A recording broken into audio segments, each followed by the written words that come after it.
The manhwa begins with a scene where a young boy named Qin Jinyang is seated against a wall outside a house. He's just finished brooming the area, and as he rests, a man approaches him, carrying a bowl of soup. Qin Jinyang, the boy, looks at the soup in his bowl and can't help but think to himself, shit, it's another bowl of swill again. This implies that he's not very impressed with the quality of the food he's receiving. The man who brought him the soup is introduced as Goa. He addresses Qin as Brother Qin and mentions something about intentionally leaving a large piece of chicken's skin on its butt just for Qin. As Qin looks at the chicken in his soup, he quietly reflects on his situation. He mentions that it has been 3 years since he transmigrated into this world, and those 3 years have been incredibly difficult. He compares his current circumstances to his past life when he had a demanding overtime work schedule, but suggests that those days were better than his current situation. Qin also thought, in the novels, people who transmigrate often receive cheat skills or abilities, but he seems to have only received the potato peels. He contemplates whether he will ever receive his cheat skill, and in his desperation, he considers starving to death with the hope of transmigrating into a better family. Qin then shifts his attention to Goa, who seems to be enjoying his meal very quickly. He asks how he finishes eating so fast, and who responds, Brother Qin, I've heard from my elders that the chicken heads are poisonous. You see, I have a robust body. For your sake, I am willing to try whether it is really poisonous. How about it?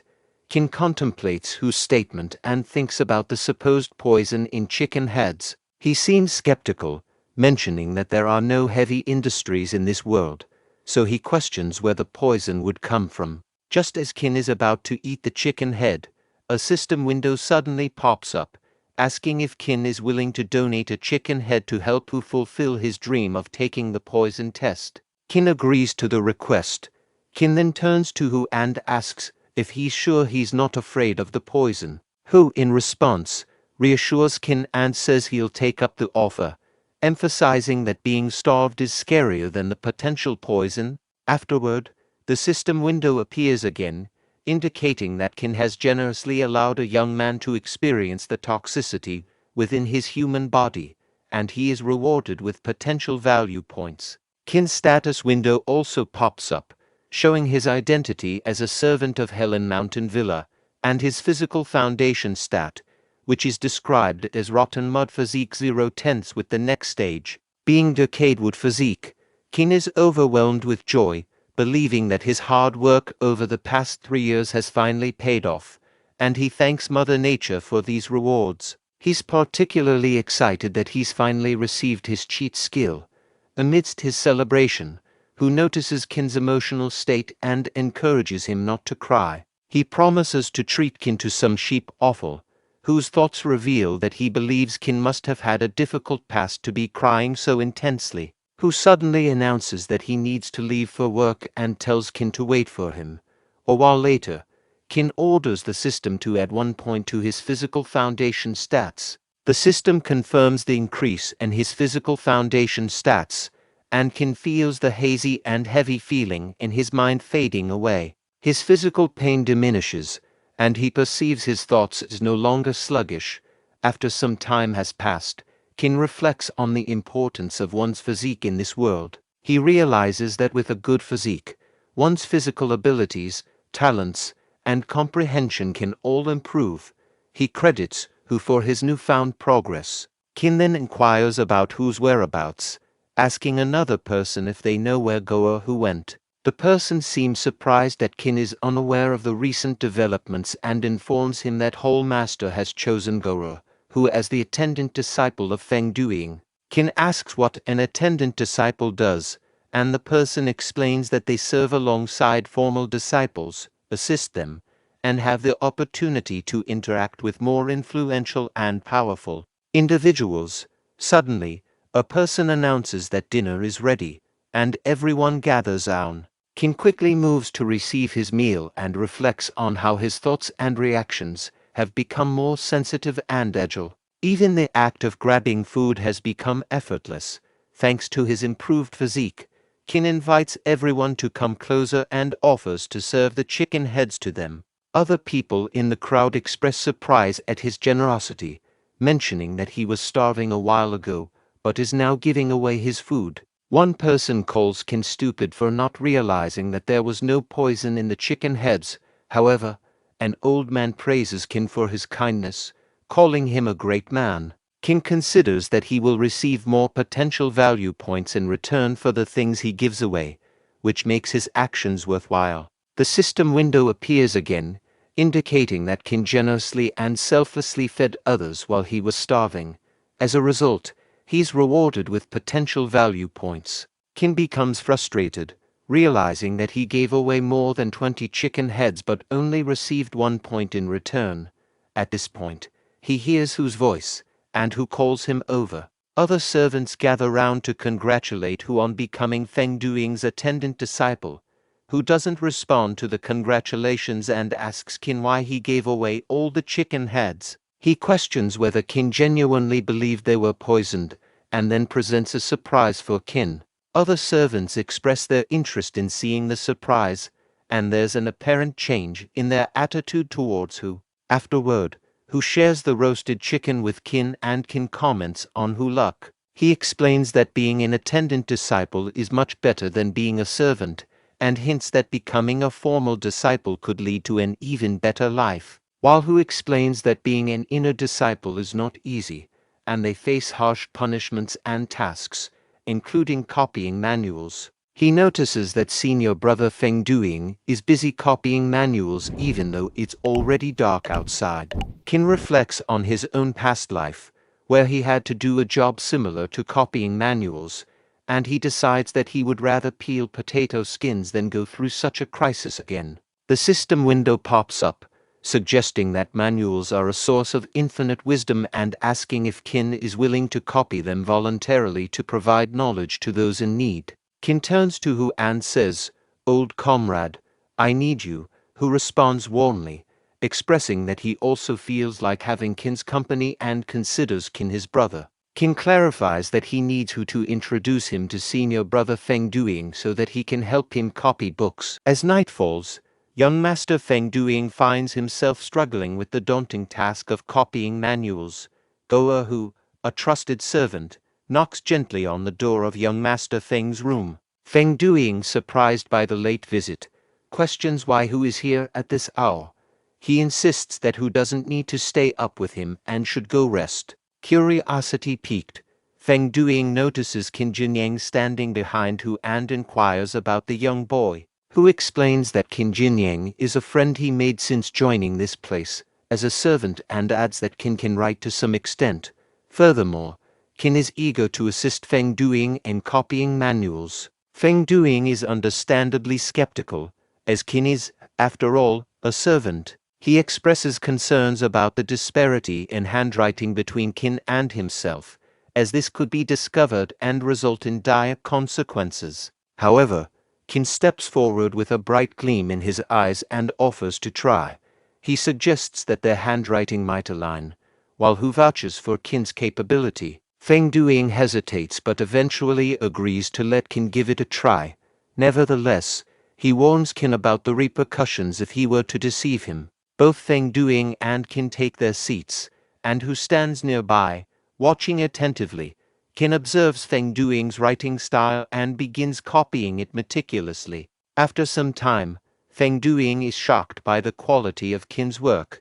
He can hardly believe his eyes and exclaims that Qin's handwriting is incredible and practically indistinguishable from his own. Qin modestly reveals that before joining the servant hall, he used to assist his godfather, a fortune teller, in copying charms and seals. Qin pondered to himself, "During my school days I used to forge my parents' signatures on all exam papers." He never anticipated that his ability to imitate handwriting would come in handy here. In addition, to his astonishment, the manual they are copying happens to be a martial arts technique, which he considers a jackpot. The system window pops up, indicating that the mission has been accomplished. Feng Duing, appreciative of Qin's contribution, rewards him with 5 silver taels. Feng Duing hints that he may offer more when he has a more flexible budget. Qin is grateful for the recognition and can't help but admire senior brother Feng for his potential wealth. System window pop-up showing information. As a real man, one should regard money as dirt. Will you refuse it? After reading the system window, Qin state, I don't want this money. And explain, I came here to copy manuals because of my friendship with brother Hu, and I admire senior brother like it. System window pops up providing information about mission completed reward.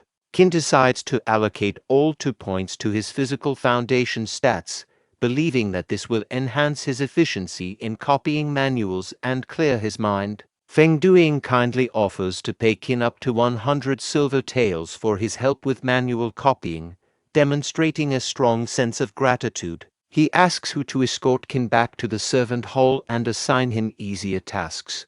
Both Hu and Qin express their sincere thanks, and they show their appreciation to senior brother Feng. The following day, in the firewood storage area, Hu informs Qin of his new task, which involves supervising the firewood. Qin is only required to carry firewood during meal times. The other servants willingly offer to assist with carrying the firewood. Hu inquires, brother, what do you think? This job seems quite straightforward, doesn't it? I need to head back now. We'll catch up tonight. Qin nods in agreement and replies, see you later tonight. Qin, with some free time on his hands, decided to delve into the Great River technique. Despite his average aptitude, he remained optimistic about mastering the fundamentals of this ancient practice. He began to explain to himself the hierarchy of cultivation among martial artists. The strength of a cultivator was determined by their realm, starting with the first realm as the lowest and progressing to higher realms. Notably, the level of a cultivator's physical foundation directly influenced their potential for advancing to the next realm. The progression started with the rotten mud physique, followed by the decayed wood physique and the iron tree physique. Possessing the iron tree physique was the minimum requirement for entering the path of cultivation. However, this talent was scarce, and many cultivators spent their lives stuck in the first realm. Above the iron tree physique was the silver flower physique, which allowed cultivators to break through the bottlenecks of the first realm. With diligent practice and the aid of secret techniques and elixirs, it was even possible to reach the third realm. Beyond that was the coveted golden physique, granting a cultivator an almost ethereal path of cultivation. The lord of the Helan Mountain Villa possessed the golden physique and had reached the formidable fifth realm. Further up the hierarchy was the white jade physique, a mystical existence across the Jianghu. Rumor had it that an even more precious jadeite physique existed above it, although it remained a legend. As Qin contemplated the Great River technique, he knew that this practice had a soothing effect on the mind, bringing inner peace. He also understood that those hot-blooded and impulsive martial artists who attempted to copy the technique often found themselves drained and fatigued.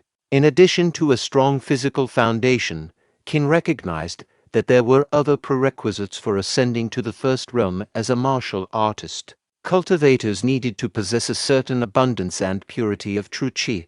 However, Qin was honest with himself. He acknowledged that his current level in the Great River technique was merely at the entry level, signifying that he had much room for improvement. While engrossed in these thoughts, a voice called out from behind, startling Qin.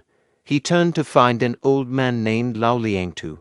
In a surprised tone, Qin addressed the old man, "So it's you. What has happened?" Lao Liangtu stumbled and fell into Qin, causing both of them to tumble to the ground. In a distressed voice, he implored, "Little brother Qin, I beg you, please save me." Qin advised, "Take a seat first and speak slowly." Old Lao began to explain his dire circumstances, his eyes welling up with worry. "Brother Qin, I might be laid off, and I have nothing left. Outside of this place," he confided, "can you please ask Goerhu to request young Master Feng on my behalf to plead for me to stay here, because this is the only way left for me to survive." Glancing around cautiously to ensure no prying ears were nearby, old Lao handed brother Qin a bag. He nervously continued, "This bag has 200 copper coins, all my savings. Brother Qin, you must help me. Qin, touched by old Lao's plight, replied, you can keep the money for yourself. Just remind me later, and I will talk to Goahu on your behalf. Old Lao, with a mixture of relief and gratitude, uttered, it's okay, little brother Qin. You can have it. He handed over the bag of money. He quickly disappeared for his place. While darting away, old Lao couldn't help but shout, back, thank you, little brother Qin. You must help me. At a mealtime, Qin pondered to himself, wondering why old Hu had not yet shown up for their usual shared meals. What's taking him so long? Today, as he contemplated, he overheard people talking to each other, their voices filled with shock and concern. Have you heard? Someone died. Are you serious? Is it really Goahu? This news sent a shiver down Qin's spine, and he asked loudly, who do you say died just now? A person explained the grim details. I heard that after paying a visit to young Master Feng, Goahu died on his way back. They say he suddenly spewed out a mouthful of black blood that splattered all over. Then he fell to the ground and passed away. Qin couldn't help but ponder to himself, could it be that the chicken heads are really poisonous? Suddenly, without warning, someone struck Qin from behind with a wooden stick, causing him to collapse to the ground. Before losing consciousness, Qin wondered, who is this son of A? The person who had attacked him angrily declared, Qin Jinyang, you despicable and cowardly bully. In the servant hall, Qin was tied up with a wooden log, accused by Steward Wang of extorting 200 copper coins from Lao Liangtu. The gathered people warned Qin that if he confessed now, they'd only break his legs and exile him from the mountains.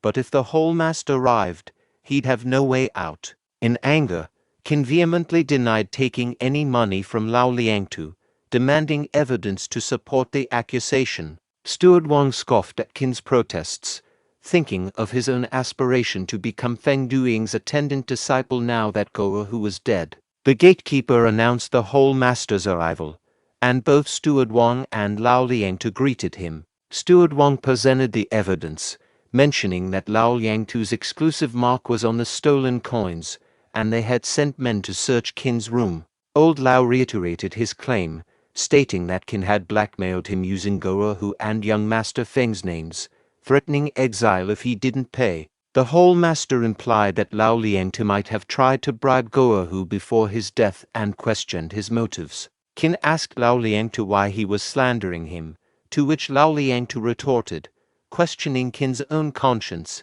Inwardly, Lao contemplated betraying Qin to regain his 200 copper coins. Qin was shocked by this remark of Lao. Inside the infirmary, Feng Duing asked the old Hu, I heard you vomited blood. How do you feel now? In response, Hu stated, young master, I'm all fine now. In fact, I feel more energized than before. Feng Duing turned to the physician and asked, how come old Hu is perfectly fine, even after vomiting so much blood? The physician explained, he must have had stagnant poison in his body, and may have accidentally consumed another poison. Since those two poisons happened to neutralize each other, it led to him vomiting out the stagnant poison along with his poisoned blood that had been accumulating all these years. In response, Hu stated, but I haven't come into contact with any poison recently. The only possibility is that the chicken head brother Qin gave me contained poison. The physician explained, since that's the case, it must be that chicken head. Chicken heads don't usually contain much poison, but that poison just happened to nullify the stagnant poison within your body. Who stated, then, doesn't this make brother Qin my savior? Young master, I have something to ask of you. An old servant is about to be dismissed. Qin Jinyang told me to request on his behalf to arrange a job for him, so that he may continue staying here. In response, Feng Duing stated, no problem. I'll let this old servant clean my courtyard when I return. Qin Jinyang is our lucky star. We can at least do him this favor. Who stated, thank you very much, young master. I'll relay this good news to him right away. Feng Duing asked, what's the rush? It's not as if he'll die if you wait for a while. Meanwhile, the servants returned after completing their task of checking Qin's room. They entered the hall and reported to the master. The steward Wang silently contemplated, thinking to himself, Qin Jinyang, the evidence is here. Once the hall master gives the order, I will swiftly end your miserable life. The hall master inquired, what is the situation? One of the servants responded, Hall master, this subordinate thoroughly searched and overturned the entire quarter, but couldn't find a single copper coin. Steward Wang was shocked by hearing the report. Steward Wang turned towards Qin and demanded, how is that possible, Qin Jinyang? Where did you hide the money? Qin spoke up, addressing the hall master. I would like to lodge a complaint. I am being framed by Lao Langtu and Steward Wang. Please search Lao Langtu's quarters. The money may be hidden beneath his bed. The hall master issued the order to search Lao Langtu's quarters. In response, the servant acknowledged. Yes, sir, Steward Wang exclaimed. Bullshit. Who do you think you are? Why would I frame you? Lao questioned Qin. Qin Jinyang, things have already reached this state. Why are you still trying to deny it? At most, I'll burn more paper money for you after you die. Qin retorted. Lao Langtu, it seems you've been groveling at Steward Wang's feet for the past 2 days. Qin recalled the memory of when he had Lao's money. A system window appeared, instructing him to give the old man his hard-earned money. Qin thought to himself, I'll return it, since that's what the system says. When Lao Langtu left for work, Qin discreetly placed the money beneath his bed. At that moment, the servant returned with the money in his hands.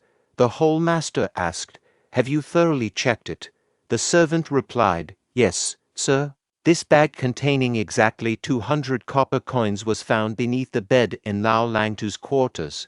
There is no mistaking it. These are all Lao Langtu's copper coins, and they even have marks on them. Lao Langtu silently cursed, crap, this bastard, Qin Jinyang, must have found it inconvenient and decided not to help me, so he returned the money. You should have informed me, bastard. You've screwed me over big this time. In the midst of the commotion, whose voice echoed as he shouted for the door, calling out, Brother Qin, he has done what you asked of him. Steward Wang found himself deep in thought and wondered, Goer who, didn't he already die? Undeterred, Hu continued, revealing, young Master Feng agreed to let Lao Langtu stay and clean his courtyard. Seeing crowd of people gathered in front of him, Feng Duing inquired, why are so many people gathered here? Then they both noticed Hall Master. With respect, they both greeted, Hall Master. Steward Wang explained, Hall Master, this old thief came to complain to me. He was just enforcing the law impartially and thus apprehended Qin Jinyang. He didn't know anything about all this. Following the way of the main hall, he'll kill this old thief right away. The hall master intervened firmly, stating, stop right there. Who expressed his concern, saying, brother, you've had it hard. In response, Qin exclaimed, good gracious, brother Hu, you're fine. The hall master, making a decisive move, announced, Qin Jinyang, I'll pass this sword to you. You may do as you wish regarding Lao Langtu. It's up to you whether you kill, spare, or slowly torture him. Lao Langtu pleaded, Qin Jinyang, I beg you, please spare me. I was wrong, I was blinded by greed. Killing me won't bring you any wealth. My life isn't worth you dirtying your hands. Please spare me. Remembering the man's previous actions, Qin used the sword and swiftly chopped off his head in one strike.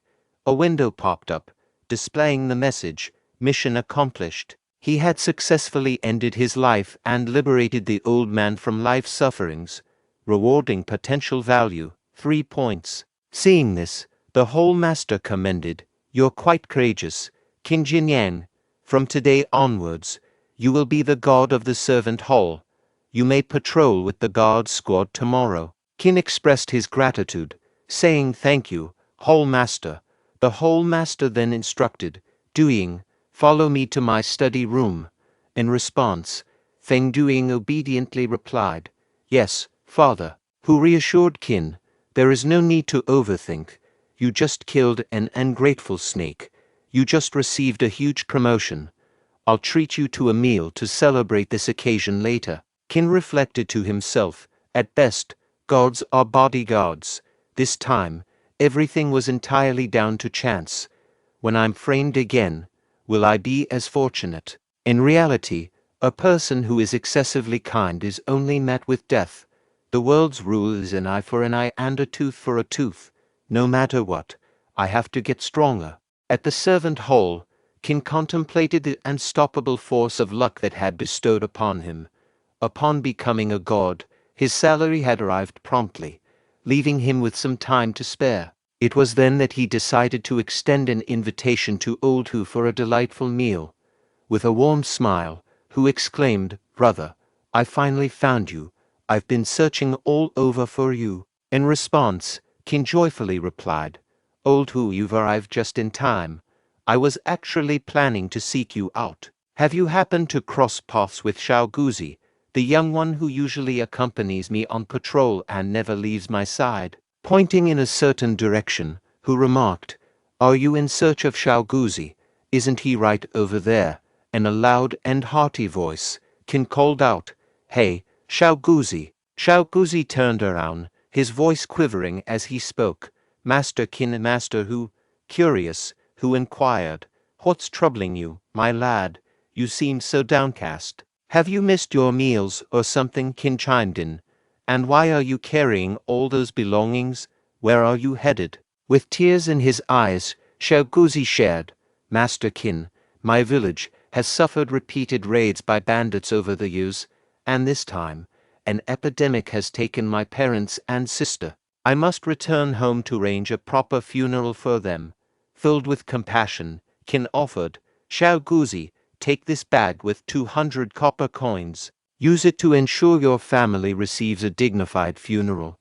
Overwhelmed with gratitude, Xiao Guzi expressed, "Thank you so much, Master Qin." A system notification popped up, displaying crucial information, emphasizing the purity of filial piety and the heart can cleanse the impurities behind dirty money. Rewarding potential value, 1 point. In his contemplation, Qin found himself grappling with unease while holding onto Lao Liangtu's money. He firmly believed that the virtuous path was to perform a benevolent deed and bestow all of it upon Xiao Guzi. The system window appeared again, reiterating the paramount significance of filial piety over all else. It posed a question to Qin, inquiring if he was willing to contribute his entire savings to ensure a peaceful rest for the departed. Upon absorbing the message within the system window, Qin declared, "Xiao Guzi, your devotion to filial piety is truly moving, and it has deeply touched my heart. I still possess 2 taels of silver. Take it all and arrange the most honorable funeral. Please, do not refuse." Qin ruminated within himself, "I've just come into this wealth, and yet, I'm already contemplating giving it all away." Xiao Guzi asserted, "Master Qin, you absolutely cannot do this." In response, Qin replied, "Enough talk, hurry and return home." Another system notification appeared, rewarding Qin with a potential value of 3 points. Both Qin and Xiao Guzi observed as the latter departed. Turning to Hu, Qin expressed, "Originally, I had planned to treat you to a splendid meal." Hu responded, "It's no trouble at all. It's a trivial matter. However, after the incident with Lao Liangtu, I suspected you might be disheartened and reluctant to assist others." Qin articulated, "The world consists of both virtuous and unscrupulous individuals. We should not judge the many by the actions of a few wicked ones. Since my time as a god, Xiao Guzi has faithfully served by my side, displaying wisdom and dedication. How could I not support such an admirable young lad?" From a distance, Xiao Guzi shouted, "Master Qin, my life may be insignificant, but even if it's all I have, I will strive to repay your kindness. Whether in this life or the next, or the ones beyond, I shall continue to show my gratitude for generations to come." Hu turned to Qin and exclaimed, "Brother Qin has definitely made the right choice to help him this time." Qin asked in response, "By the way, old Hu, Didn't you say earlier that you were looking for me? Hu State replied, Ah yes, I have some great news for you. Come with me, I'll explain on the way. A while later at Feng Duing Quarter, Feng addressed Qin saying, These are all the books my senior and junior brothers want you to copy. Brother Qin, you need to finish copying them as soon as possible. Qin assured, No problem. He guarantees to fulfill senior brother Feng's order without fail. Feng then entrusted the task to Qin, stating, Then he will leave it in your care. Qin thought to himself, if he continues writing like this, it will take him forever to finish this. Maybe he can use the Great River technique's true chi on his hands, copying the work of others to improve proficiency in the Great River technique. Action speaks louder than words. Let him put it into action and see if it works or not. Qin began copying the book with great speed. Feng then instructed his servant, This pile belongs to junior brother Wang, and this one belongs to junior brother Li. Go quickly and deliver them. Also, don't forget to bring back the final payment from them. Qin thought to himself, Yes, as expected, it works. The assistance of true chi is progressively making him able to copy the books faster.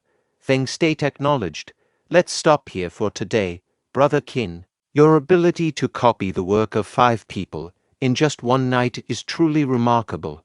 You can come over every night to write the remaining work. Qin replied, Okay, senior brother Feng. Feng State praised Qin, saying, Brother Qin is indeed a rare talent. There aren't many people who I Feng Duing admire. But Brother Qin, you are definitely one of them. Qin humbly responded, Senior brother Feng, you overpraise me. Thanks to you, I can earn so many silver taels. Senior brother Feng, now that I think of it, I feel like I don't need so much money as a god. Don't you also think so? Feng State laughed heartily, knowing that his brother Qin was facing difficulties.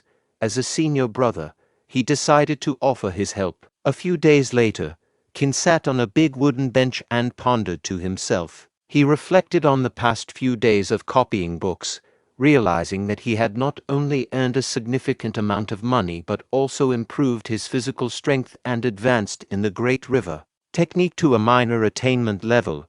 He then used his inner chi to try and lift the kettle in front of him, but realized that his control over true chi still needed improvement. He concluded that he needed to learn martial arts and general knowledge to use it more efficiently. However, he knew that the martial arts of the Helan Mountain Villa could only be practiced by formal disciples who had undergone proper training. With no other options, he decided to go down the mountain and try his luck at martial arts schools there. In Wuhe town, Qin marveled at the liveliness, realizing that it was his first time coming down the mountain. Suddenly, he heard a voice from behind, asking for a favor.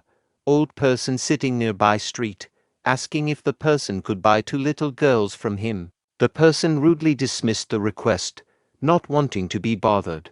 The old man pleaded, explaining that if the girls continued to follow him, they would starve to death. The person responded harshly, claiming that giving the old man a steamed bun was already generous enough and refused to help further. Unable to bear the situation, Qin turned to a nearby shop. Qin requested the shopkeeper to give him 2 buns and put them in a paper bag.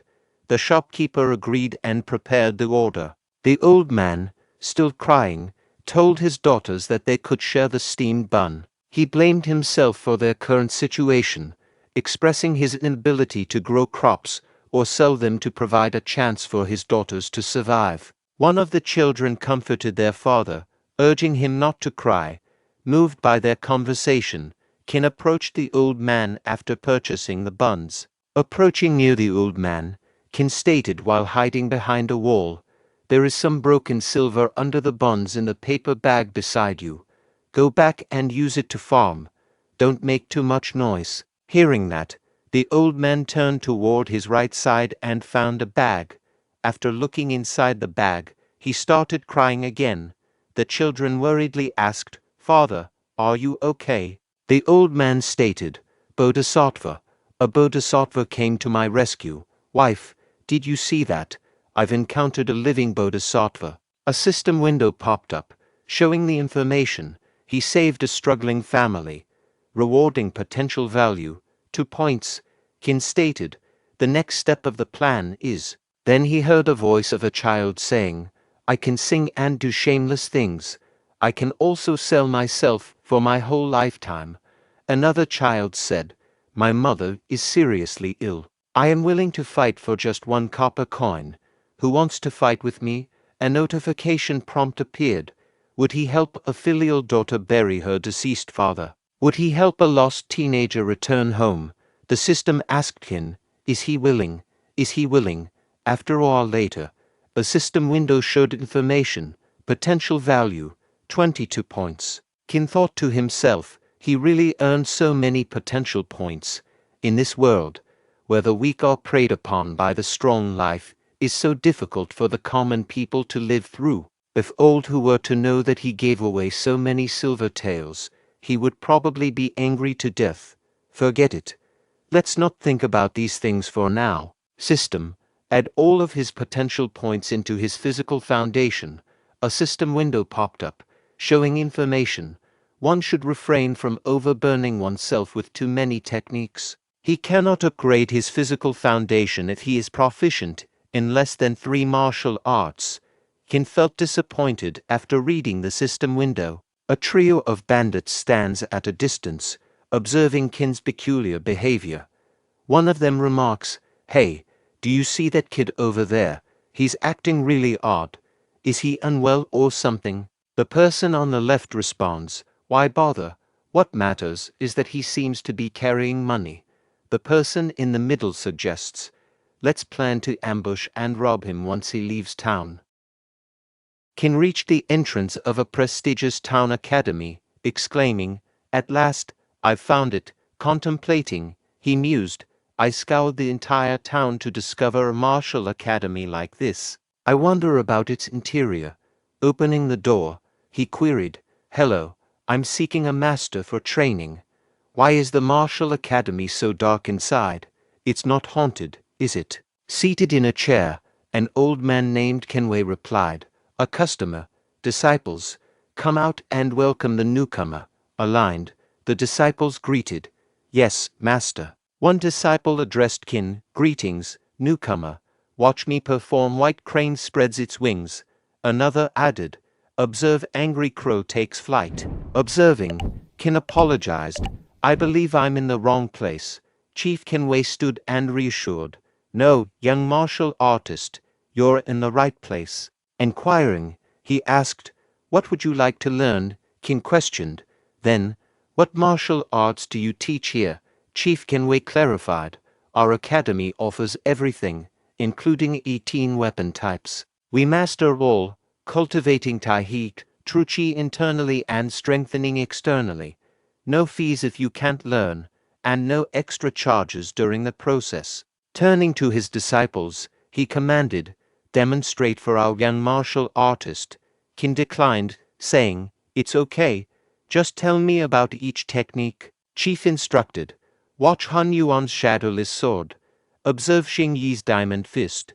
Witness Tan Ton's lightning whip. Disciples insisted, you should showcase something too. As Qin covered his eyes, he pondered, should I leave now? What is this? An hour later, every disciple collapsed from demonstrating techniques. Tan Tong inquired of Qin, young martial artist, what's your preference in martial art techniques? Qin replied, let's forget it. I'll pass. Chief, enraged, questioned, what do you mean by let's forget it? You watch our martial artists for an hour, and all you say is let's forget it. Are you here to mock us? No mockery allowed. You won't leave until you learn one technique. Did you come for a free show? Qin explained, Chief, it's not that I'm unwilling to learn. It's just, Chief interrupted Qin, stating, young martial artist, if you're bored with martial arts, we also teach musical instruments, cooking, or even foreign languages. A system notification appeared, revealing, the Martial Academy is struggling financially. Would you consider leaving a silver tael as a tip? Chief directed his disciples, keep performing. Impress this young martial artist. Qin pleaded, stop, enough. Chief, to be honest, I'm involved in the underworld and urgently need a martial art technique, but what these seniors are demonstrating might not be suitable. I apologize for taking up your time. Consider these silver tails as a tip, and I wish your academy the best. A system window displayed. Your heroism earns respect from the chief, rewarding potential value. 2 points. Qin, departing, remarked, I'm leaving. No need to escort me out. And Qin contemplated, realizing that trading a silver tail for 2 rewarding potential value points was quite a worthwhile deal. He only wished there were other martial academies in town. Chief intervened, stating, Young master, please wait, and instructed the disciples to exit. They acknowledged, Yes, master. Once alone, Chief turned to Qin, acknowledging, You have a discerning eye. You saw through those superficial martial arts used to deceive outsiders. Our academy indeed possesses unique martial arts techniques. Qin reflected. Special techniques. This is an unexpected gain. He inquired, Could the chief demonstrate them for me? Chief, seizing sand from the ground, declared, Certainly. I'll give you a taste. Don't blink, throwing the sand toward Qin. It passed in front of his eyes and struck the practice dummy behind him. Qin questioned, Is that all? Isn't this just throwing sand when you can't win a fight? Chief replied, You're too naive, young man. Have you heard of hidden weapons? Qin asked. Hidden weapons? Like techniques using shurikens and darts for a single-shot kill, Chief inquired. That's nothing. Are those just ordinary weapons? What makes them worthy of being labeled hidden weapons? He continued, Listen carefully. The essence of hidden weapons lies in their concealment. Catch your enemies off guard. Strike when they're unprepared. Additionally, they should be portable and ideally carried at all times. A handful of sand can confuse enemies, buying time for escape or forcing them to reveal weaknesses. For the final blow, a blade is still preferable. Examine the dummy's eyes closely. Qin, visibly surprised, thought, It's filled with tiny nicks resembling needle pricks. Chief elucidated, This is the application of our dirt field technique. It allows manipulation of dust, sand, loess, lime, and even various poisonous powders. Qin expressed interest, stating, I want to learn this technique. Name your price. Chief Kenway cautioned, This hidden weapon is our family's exclusive technique, passed only to male direct descendants. You, an outsider, consider learning our secret technique. Qin insisted, Just state the price. Chief proposed, Given your unique skeletal structure, you are an extraordinary martial arts talent. 300 taels, I guarantee mastery. Qin countered, 10 taels of silver. Take it or leave it. In a hushed tone, he added, Why not resort to robbery? Chief agreed, Fine, 10 taels it is. I'll teach you for a day, with no guarantee of mastery. Follow me to the training ground if you accept. Chief pondered, It's challenging to determine if someone can truly grasp this generational technique. Even our great-grandfather, with a silver root bone, took 61 days to learn the basics. Learn some basics and then scram. That's 10 taels richer today. A day for us common folks to celebrate. Chief instructed, I'll start the timer. Remember, the dirt field technique involves coating dirt with true qi before throwing it. This aids in understanding the theory. Guide the qi down your center. Feel it down your spine. Kid, are you following? Don't tell me he fell asleep. Later, a system window appeared, proposing, use 5 potential points to unlock and learn the basics of the dirt field technique. Qin instructed the system to proceed. The system displayed Qin's profile. Qin Jinyang, with a rotten mud physique foundation, a servant of Helan Mountain Villa, progressing to decayed wood physique. Martial arts skills included the Great River Technique beginner level and Dirt Field Technique basic level. Potential value points stood at 0. Chief inquired, How's it going? Any confusion? Utilize these 24 hours to ask anything? Relieved, Qin expressed gratitude. I appreciate the chief's guidance. This technique will be invaluable. I've successfully learned it. Chief questioned, Learned it. Are you kidding? Don't dream of a refund even if you leave now. Internally, he mused. Learned it so easily. Who does he think he's fooling? Let's see if I can beat some sense into him if he asks for a refund later. Are all young people this arrogant? The system window appeared again, suggesting that the chief was suspicious of his extraordinary intellect and wondered if he would showcase his abilities to broaden his narrow perspective. System inquired if Qin would demonstrate the dirt field technique, challenging the narrow-minded man to recognize a true genius. Casting doubt, Chief asserted that even top-tier geniuses couldn't grasp it instantly, let alone Qin. Criticizing Qin's pretentious demeanor, Chief accused him of feigning genius martial artistry. Complying, Qin demonstrated the dirt field technique on the chief by swiftly grabbing his leg and tossing him to the ground like a pile of dirt, leaving Chief astonished and collapsed on the ground. A system window appeared, heralding that Qin's talent and diligence had garnered admiration, earning him 2 points of potential value. Post-demonstration, Qin departed the martial art academy, returning to the mountain. Contemplating that he'd acquired a worthwhile technique, he happily anticipated a nap upon his mountain return. Unexpectedly, a person confronted Qin, brandishing a sword and demanding money. The system window identified the assailant as a Grade 1 martial artist robber.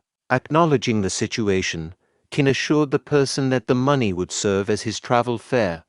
Other companions of robber judged Qin as a grade-less, timid individual, wealthy yet frightened. Dismissing Qin's intervention, he believed the 2 present was sufficient, and beknownst to them, Qin schemed to use the dirt field technique on the Grade 1 martial artist and his companions. Qin employed the technique to blind all.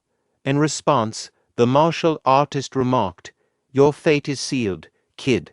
You've offended the Steel Dragon tribe, and your face is etched in his memory." Qin retorted, "Now that you recall me, that's even more reason not to spare you." The martial artist protested, "You can't kill me, I am." Qin interjected, "Don't move. My blade might find a new path the moment you do." He swiftly used his blade to dispatch the robber. The system window displayed, he successfully eliminated a threat, ensuring the area's safety. Rewarding potential value, 2 points. You successfully eliminated a threat, ensuring the area's safety. Rewarding potential value, 1 point. You successfully eliminated a threat, ensuring the area's safety. Rewarding potential value, 1 point. The following morning, outside Qin's quarters, someone knocked on the door. Qin shouted, "Who's there? It's too early. I'm on leave today." Old Hu replied, "Brother, it's me, Old Hu." Qin, opening the door, inquired, "What's so urgent, Old Hu? It's early." Hu suggested, "Let me take you somewhere nice." Qin promptly shut the door, declaring, "I'm not interested." Undeterred, Hu persisted, knocking hard, and insisted, "Qin, open up. There's good food and pretty ladies." Qin, lying on his bed, mused, "Pretty ladies. Is Old Hu smitten?" A system window appeared, stating, "His friend has a wish. Will he generously fulfill it?" Qin thought, "Fine. I'll go this once for Old Hu's sake." Another system window appeared, noting, "You generously fulfilled his brother's wish. Rewarding potential value, 1 point. Your considerate gesture towards your brother is commendable. Rewarding potential value, 1 point." Surprised by their location, Qin pondered, "The original networking group. Well, that's unexpected. I thought this kid fell for someone." Qin declined, saying, "Old Hu, I'll skip your squire tea party." Hu insisted, "No way. You have to go. Even if you don't want to. Do it for me." Secretly, Hu thought, "I went through so much trouble to bring you here. I can't let you escape." A system window appeared, stating, "Your brother sincerely wishes for your participation. Will you do him this favor?" Qin considered, "Oh well, it's a chance to meet more people in this world." Another system window appeared, noting, "By doing your brother a favor, you've proven your loyalty. Rewarding potential value, 1 point." Who urged, "Brother, let's go." Let me introduce you to everyone. Brother Zhang, meet my brother, Qin Jinyang. He's a god in the servant hall and even knows how to read. Perfect for Miss Changlin. I brought him here to meet her today. What do you think? Who exclaimed. Qin thought. Is he setting me up on a blind date? Miss Changlin retorted. Who's that? Which Tom, Dick, and Harry dares to say they're worthy of me? Who, sporting a smile, remarked, Sister Changlin, my brother possesses limitless potential. You'll undoubtedly be satisfied. Changlin inquired. You're my blind date. Why are you just staring? Don't you have a gift for your blind date? Qin stood there, dumbfounded. Zhang commented, Brother Hu, it appears this man lacks the courtesy to bring a decent gift. If this is your introduction, let's just forget about it. Nervously, Hu responded, Brother Zhang. Zhang, unrelenting, remarked, a god, elevated from servant to a miserly god, earns a bit more and forgets his status. Marry someone on your level.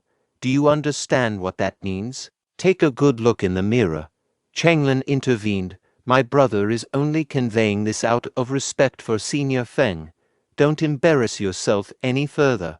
Recalling memories from his past life, Qin thought, I won't let myself be bullied again. Addressing Zhang, he asked, What makes you think I can't come with a decent gift? Zhang retorted, Are you foolish? If you bring a decent gift, I'll kneel and call you father. And if you can't, onlookers conversed, so exquisite, a top-grade jade bracelet. I've only seen Senior Sister wear one like this. Is it that good to be a god? This bracelet looks expensive. This kid isn't half bad. Zhang, turning to see the bracelet, was taken aback. He thought, this luster and clarity, it should be worth around 20 taels. In the midst of the scene, a system window appeared, inquiring if the person would generously bestow the bracelet upon a narrow-minded individual lacking real power. Simultaneously, Qin pondered whether people in this era were familiar with the term daddy. Qin then declared, I don't need you both to call me father. Instead, refer to me as daddy, and I'll gladly give you this bracelet. How does that sound? Zhang questioned internally if daddy was the person's nickname and estimated the bracelet's worth at least 20 taels. Addressing his sister, Zhang asked why she wasn't expressing gratitude to daddy. She replied, Thanks, daddy. Pleased with her response, Qin instructed her to take the bracelet. She added, Daddy, listen up. Don't assume you stand a chance. The people pursuing me could form a queue extending out of the mountain villa. However, I can introduce you to a female worker from our intricate craft hall. A system window popped up, confirming the successful gifting of the bracelet, with the recipient expressing genuine liking, rewarding a potential value of 3 points. Qin, feeling relieved, thought it was a good outcome. Initially, he believed he was assisting old Hu with his date, only to end up presenting a gift to his blind date. Turning to Qin, who inquired about the meaning of the word daddy and why Qin preferred to be called that. Qin explained that, in his hometown, daddy is a respectful way for a son to address his father. Amused, Hu laughed and asked if it was the same as father and meant thank you daddy instead. From a distance, Zhang expressed gratitude to daddy for the gift and announced that he and his sister would be departing.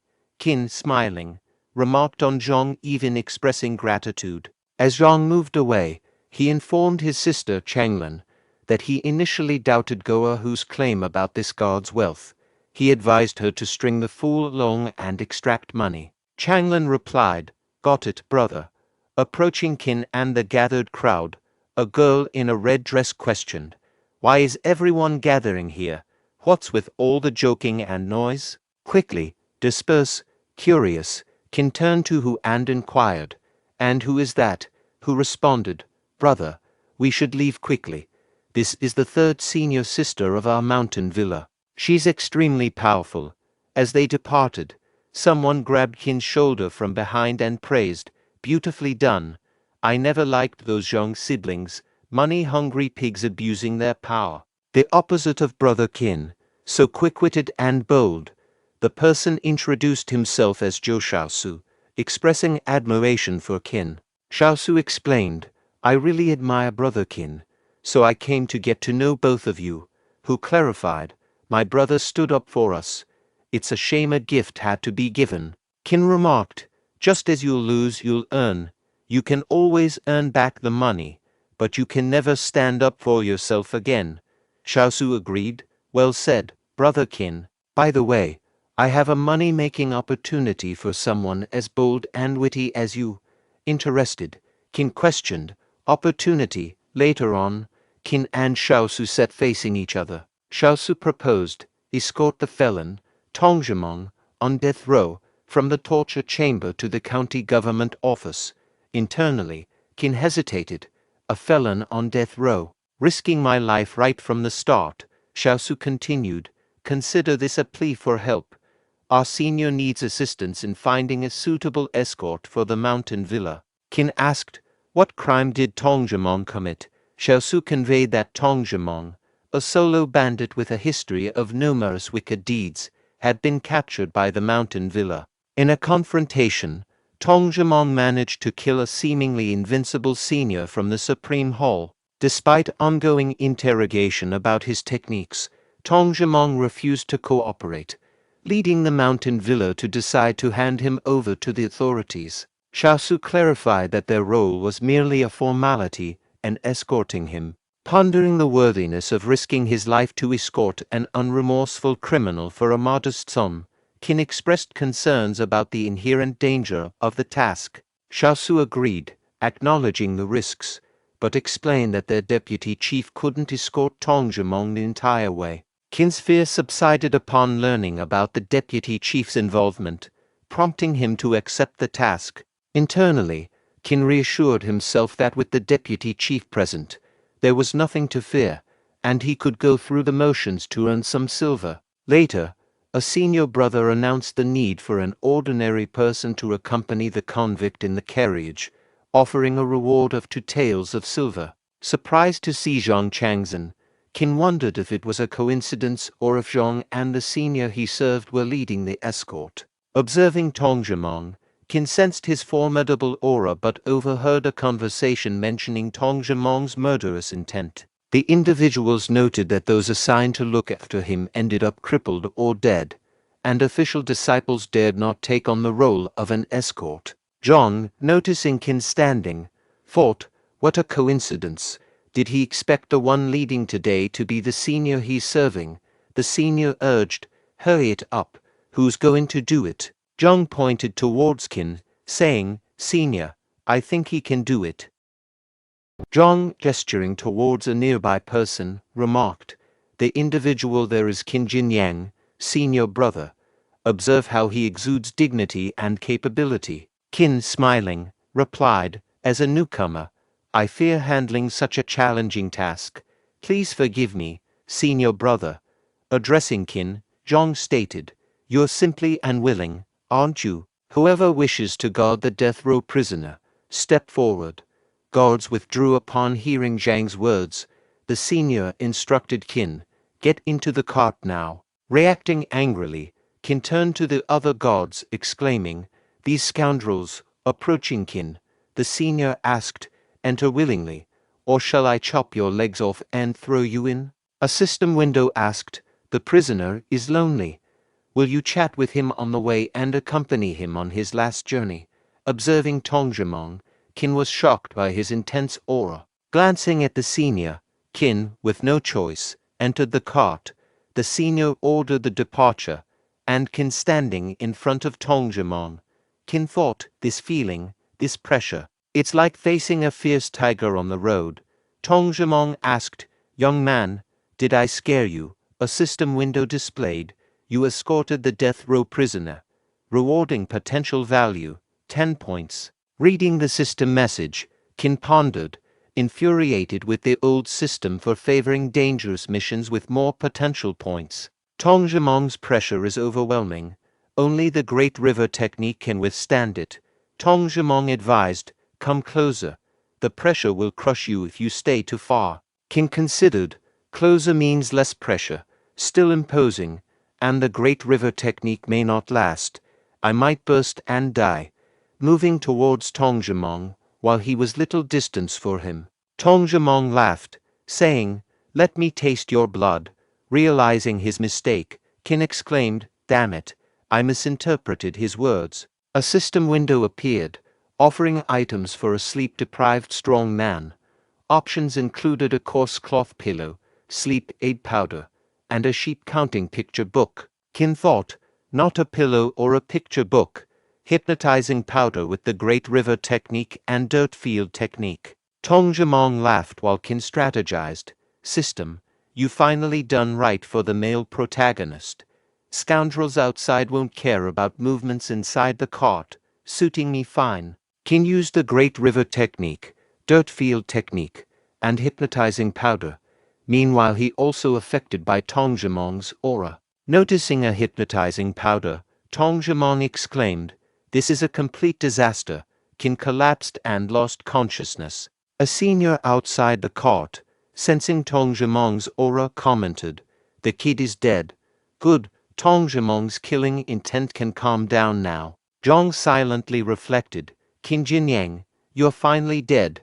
Later, Qin regained consciousness and rose.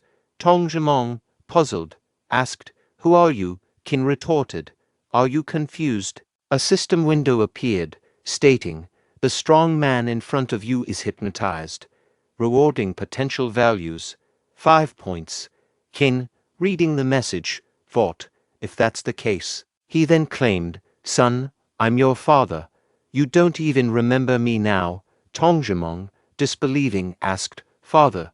Qin shouted, "Fool, don't you recognize your own father? How's your rotten fist essence technique? Recite it for your father." Tong Jimong complied, "Father, your child will recite it now. Mountains are fixed, moments follow 9, and he continues." A system window prompted, "To learn rotten fist beginner level, 15 potential points are needed. Allocate the points." Qin agreed. His profile displayed as Qin Jinyang with a decade-wood physique 19/20, a Helan Mountain Villa servant. Skills, Great River technique bottleneck, dirt field technique minor attainment, and rotten fist beginner. Potential value, 1. Another window asked to use more hypnotizing powder for a peaceful to let him pass away in a happy dream, because this man has suffered too much torture. Qin mused, "So, this is rotten fist martial arts. There must be more good things." Curious, he asked Tong Jimong, "Son, you've worked hard. Where's your hidden savings?" After a while, the group arrived at their destination, and Qin stepped out of the cart. He greeted Master Fu and Sir Liu, saying, "Hello, Master Fu, hello, Sir Liu." Zhang and the senior were astonished to see Qin alive and well, pondering, "Is he really unharmed? Did he not perish? What's going on?" Meanwhile, Liu was impressed by Qin's bravery and approached him, noting, "This young hero possesses both courage and potential." Qin thanked Sir Liu for the compliment. As Master Fu observed them talking, Qin modestly downplayed his actions, while Liu expressed his admiration. Liu then informed Qin, "My government office has formed a new patrol unit, and we could use someone like you. The future looks promising." Suddenly, a system prompt appeared, stating, "Master Fu highly values reputation. A true man remains steadfast despite poverty or low status. Will you uphold his honor?" Qin noticed and replied to Liu, "Thank you for your kindness, Sir Liu. I am a humble peasant from a mountain villa. My loyalty lies with the villa, and I'm even willing to sacrifice for it, regardless of future prospects." Another system message appeared, declaring, "You have upheld Master Fu's honor, rewarding potential value, 4 points." Liu smiled and announced, "Well said. Bring 10 taels of silver to reward this young hero." Master Fu, chuckling, also promised Qin a reward of 15 taels. Qin happily anticipated the payment for completing the mission, while Zhang and the senior seethed with anger. After a while, Qin, studying the map, mused to himself, "Tong Jimong's savings must be on here." Doubting Tong Jimong's honesty, he pondered, he shouldn't have lied about the location. Inquiring, "So it's supposed to be here, but where's the ruined temple?" Lost in thought, he accidentally stepped on a sleeping tiger's tail. Startled, Qin turned to find an angry tiger behind him. Panicking, he ran while attempting to use hypnotizing powder, which proved ineffective. Bewildered, he resorted to throwing various items from his inventory. Fearing the tiger, he decided, I should hide in the bushes for a moment. Unfortunately, hiding led him to a cliff, and he tumbled down, thinking, ouch. Relying on rotten fist and dirt field technique isn't sufficient. I need to learn Qigong soon. Surveying his surroundings, Qin discovered the desired ruined temple. Examining the area, he speculated, someone tried to take Tongjiang's treasure, but the divine statue protected it. Outsiders can't grasp the rotten fist technique. Perfect opportunity to test it. Using the technique, the statue crumbled, revealing a wooden box. Excitedly, Qin, open it, he exclaimed. Golden leaves, I'm rich, and this small bottle. Is it medicine? A system window appeared, presenting information. The system asked Qin if he wanted to spend 20 potential points to appraise a bottle of high-grade medicine. Qin replied, expressing insufficient potential points but acknowledging the medicine's value. He assured that the rest was manageable and he moved to a village orphanage. And upon leaving, he mentioned having enough food for half a year. Grateful, the person referred to Qin as a benefactor and living bodhisattva. Another system window notified Qin that his kindness had saved the entire orphanage and provided winter sustenance, rewarding him with 10 potential points. Qin continued helping poor villagers, and they expressed gratitude. Qin then instructed the system to upgrade his physical foundation. A profile window displayed information about Qin Jinyang, the god of Helan Mountain Villa, with a 39 out of 40 iron tree physique. His martial arts skills included a bottleneck-level Great River technique, minor attainment in dirt field technique, and beginner-level rotten fist. His potential value stood at 17 points. Another window outlined the requirements for upgrading Qin's physical foundation to a silver flower physique, indicating the need for 5 martial arts at the perk level and 30 potential points to upgrade the Great River technique. The third senior sister noticed Qin, recognizing him from a recent gathering of junior disciples. She asked Shaoji to find out which hall the god belonged to. Pondering Qin's purpose, the senior sister noted his seemingly sneaky actions along with his benevolence toward the elderly, weak, and sick people. Spotting Qin, Changlin whispered to herself, finally, the long-awaited moment. She approached Qin with a smile, saying, what a coincidence, it's Qin Jinyang. I heard you not only excelled in escorting that dangerous man, but also earned Mr. Fu's appreciation. Qin inquired, Changlin, what brings you to Labor Hall? She replied, just passing by and thinking of you, so I came to say hi. A system window appeared, noting Changlin's lack of experience in the weaving hall and suggesting Qin help her learn. Qin decided to start with pickup lines, expressing, Changlin, since you care about me so much, I need to tell you that my life isn't complete. She asked why, and Qin responded, my life isn't complete without you. Another system window rewarded Qin with 5 potential points for surprising her. Qin, realizing her unfamiliarity with such lines, thought, this girl really has never heard these pickup lines before. Let me just try another one. Life without you is like a broken pencil, pointless. Once again, a system window rewarded Qin with 5 potential points for favoring her. Meanwhile, Wang approached and questioned them. Attempting to grope Changlin, a system window popped up, stating that pickup lines alone were not enough to make her obsessed with him and asked if he was willing to keep his hands off her and give her peace of mind. Qin intervened, grabbed Wang's hand and asked Mr. Wang, aren't you being too handsy? Wang shouted, Qin Jinyang, don't think you can be arrogant just because you've made a contribution to the Grange. I've detested you for a long time. In response to Wang's attack with his sword, Qin punched the sword and caused it to break.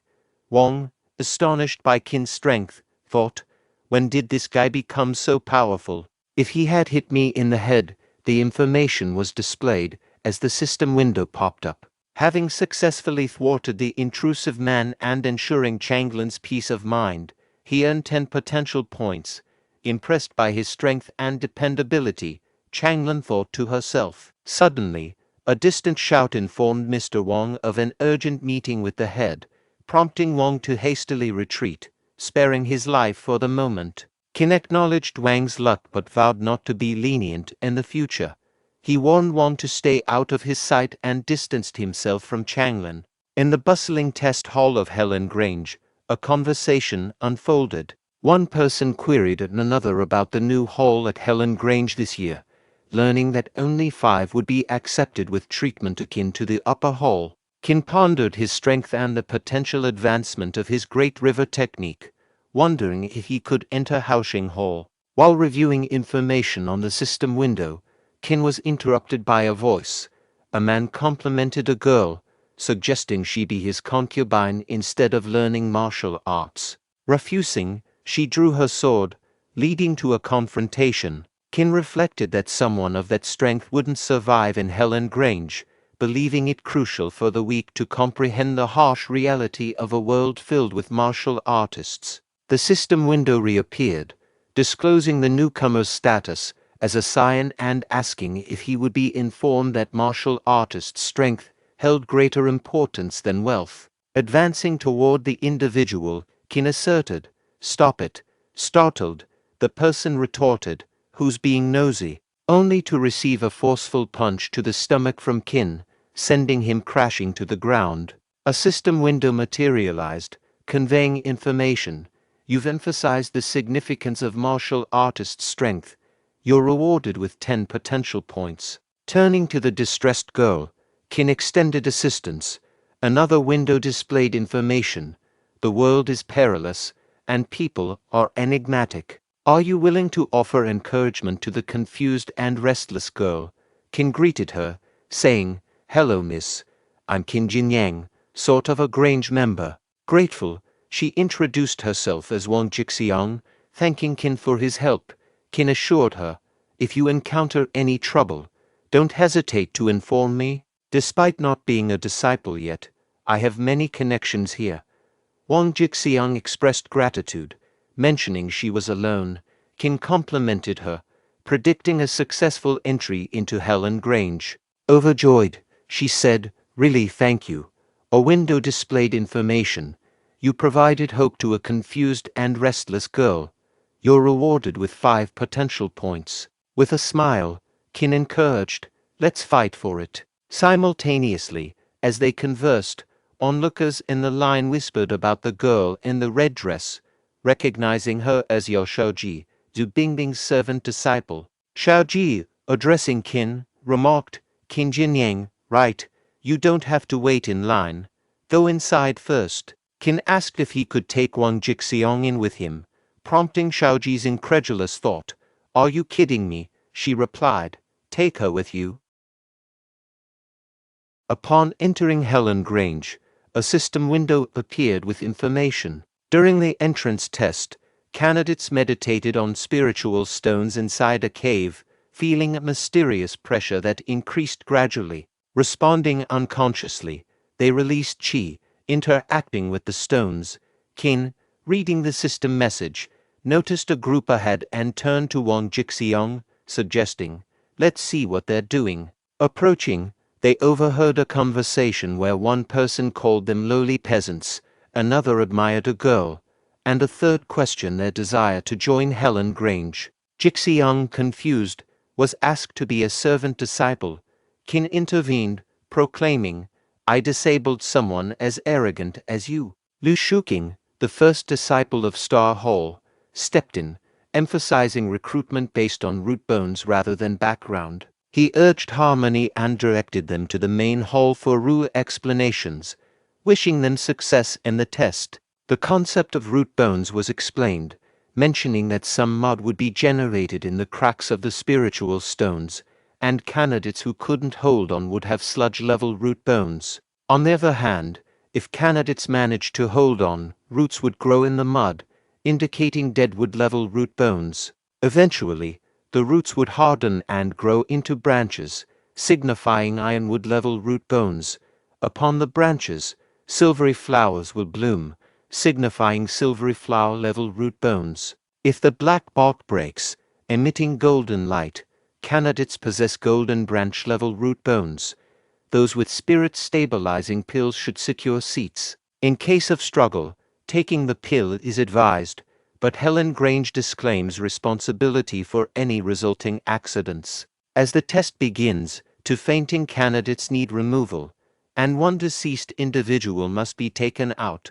Qin pondered, "Let me reach the high rank of the ironwood level and enter the Haoxing Hall. I won't expose my silvery flower level root bone to avoid jealousy." A system window offered to replenish Qi for 10 potential points in the Qi-rich environment, but Qin declined, confident in his silvery flower level root bone. Curious about Wang Jixiang, he mused on her potential decision to take the spirit stabilizing pill, acknowledging she might not join Helen Grange. A wealthy boy demanded Qin's pill, offering 300 taels of silver, followed by higher bids from others. Qin considered selling it for 350 taels if an offer came. Kong dismissed those relying on pills as unfit for Helen Grange. The wealthy boy, recognizing Kong as a son of Gu family, turning to Qin, he increased his offer to 500 taels, prompting a system window asking if Qin would sell the pill to him. Declining, Qin conveyed his unwillingness to proceed. Another window surfaced, presenting information. Was this a setback? Qin aimed to make the wealthy boy realize money wasn't everything, revealing the unpredictable nature of society to Mr. Gu. Consequently, Qin earned 12 potential points. Glancing at Jixiang, he pondered her situation. A system window revealed a strong girl in pain, asking if Qin would show kindness by giving her his pill. Contemplating, Qin admitted finding her prettier in pain and determinedly handed her the pill, urging her to eat it immediately. Despite Jixiang's gratitude, Qin interrupted her, emphasizing actions over words. The system window rewarded him with 10 potential points for this kindness. Jixiang, grateful, was asked to repeat her thanks but quickly retracted her statement. Simultaneously, the wealthy boy struggled with pain. Jixiang informed Qin of his achievement reaching the high rank of the ironwood level.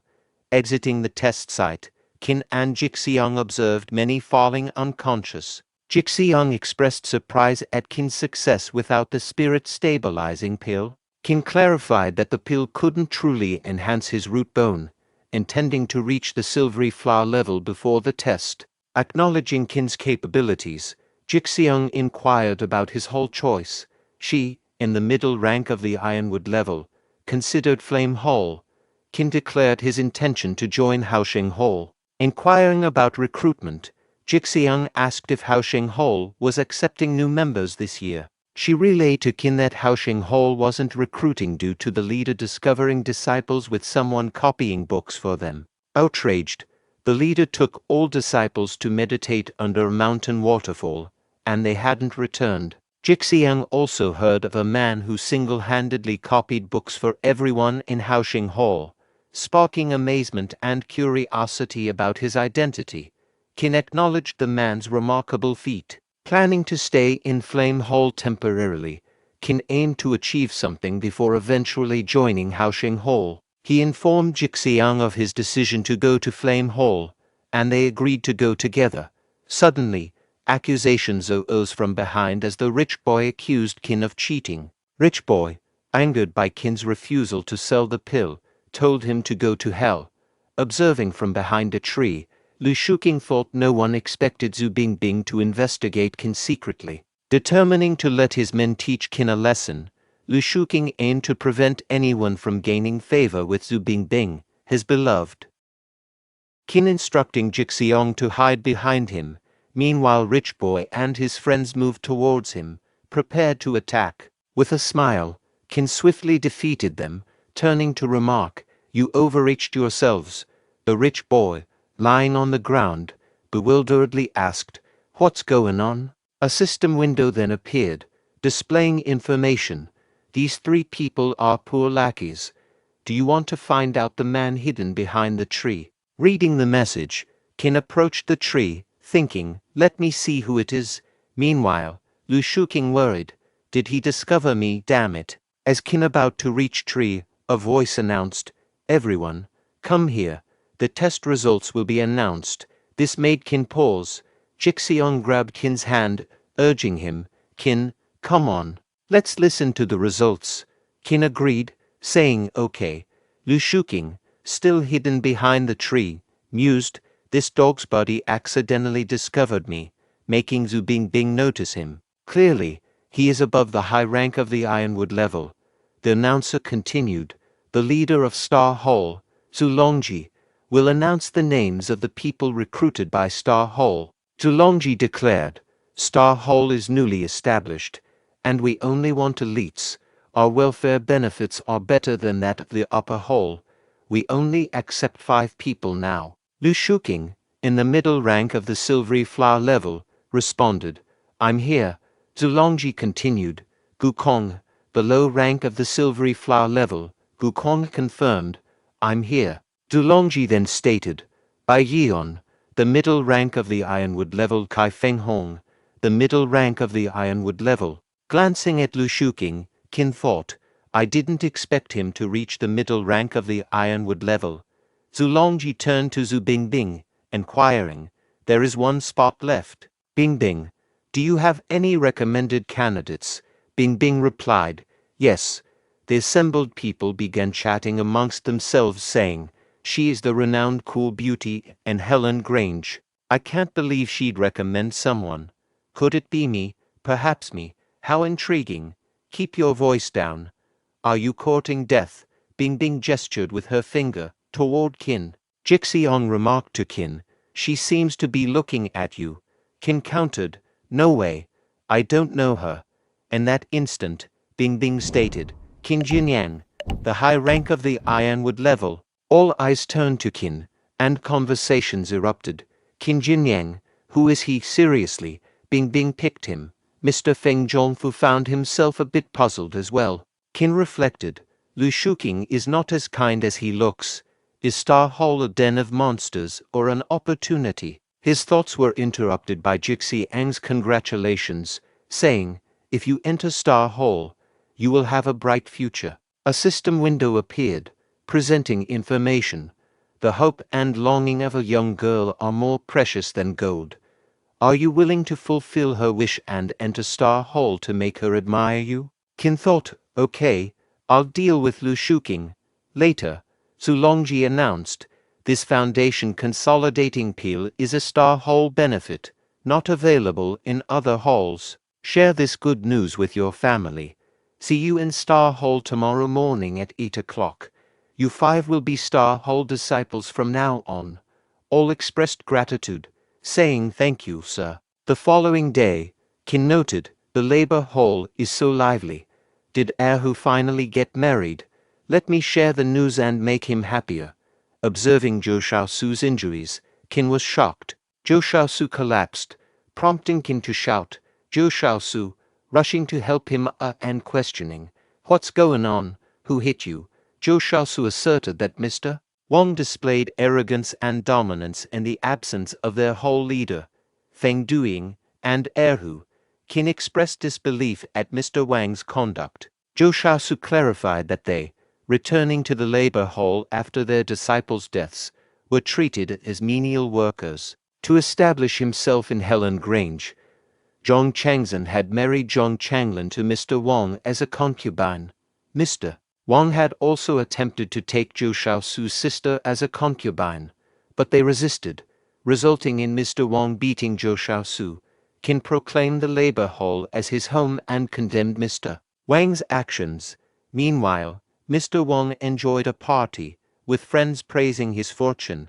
Qin approached him, angrily calling out his name. Mr. Wang acknowledged Qin and accused him of copying books for Haosheng Hall disciples, causing cultivation delays.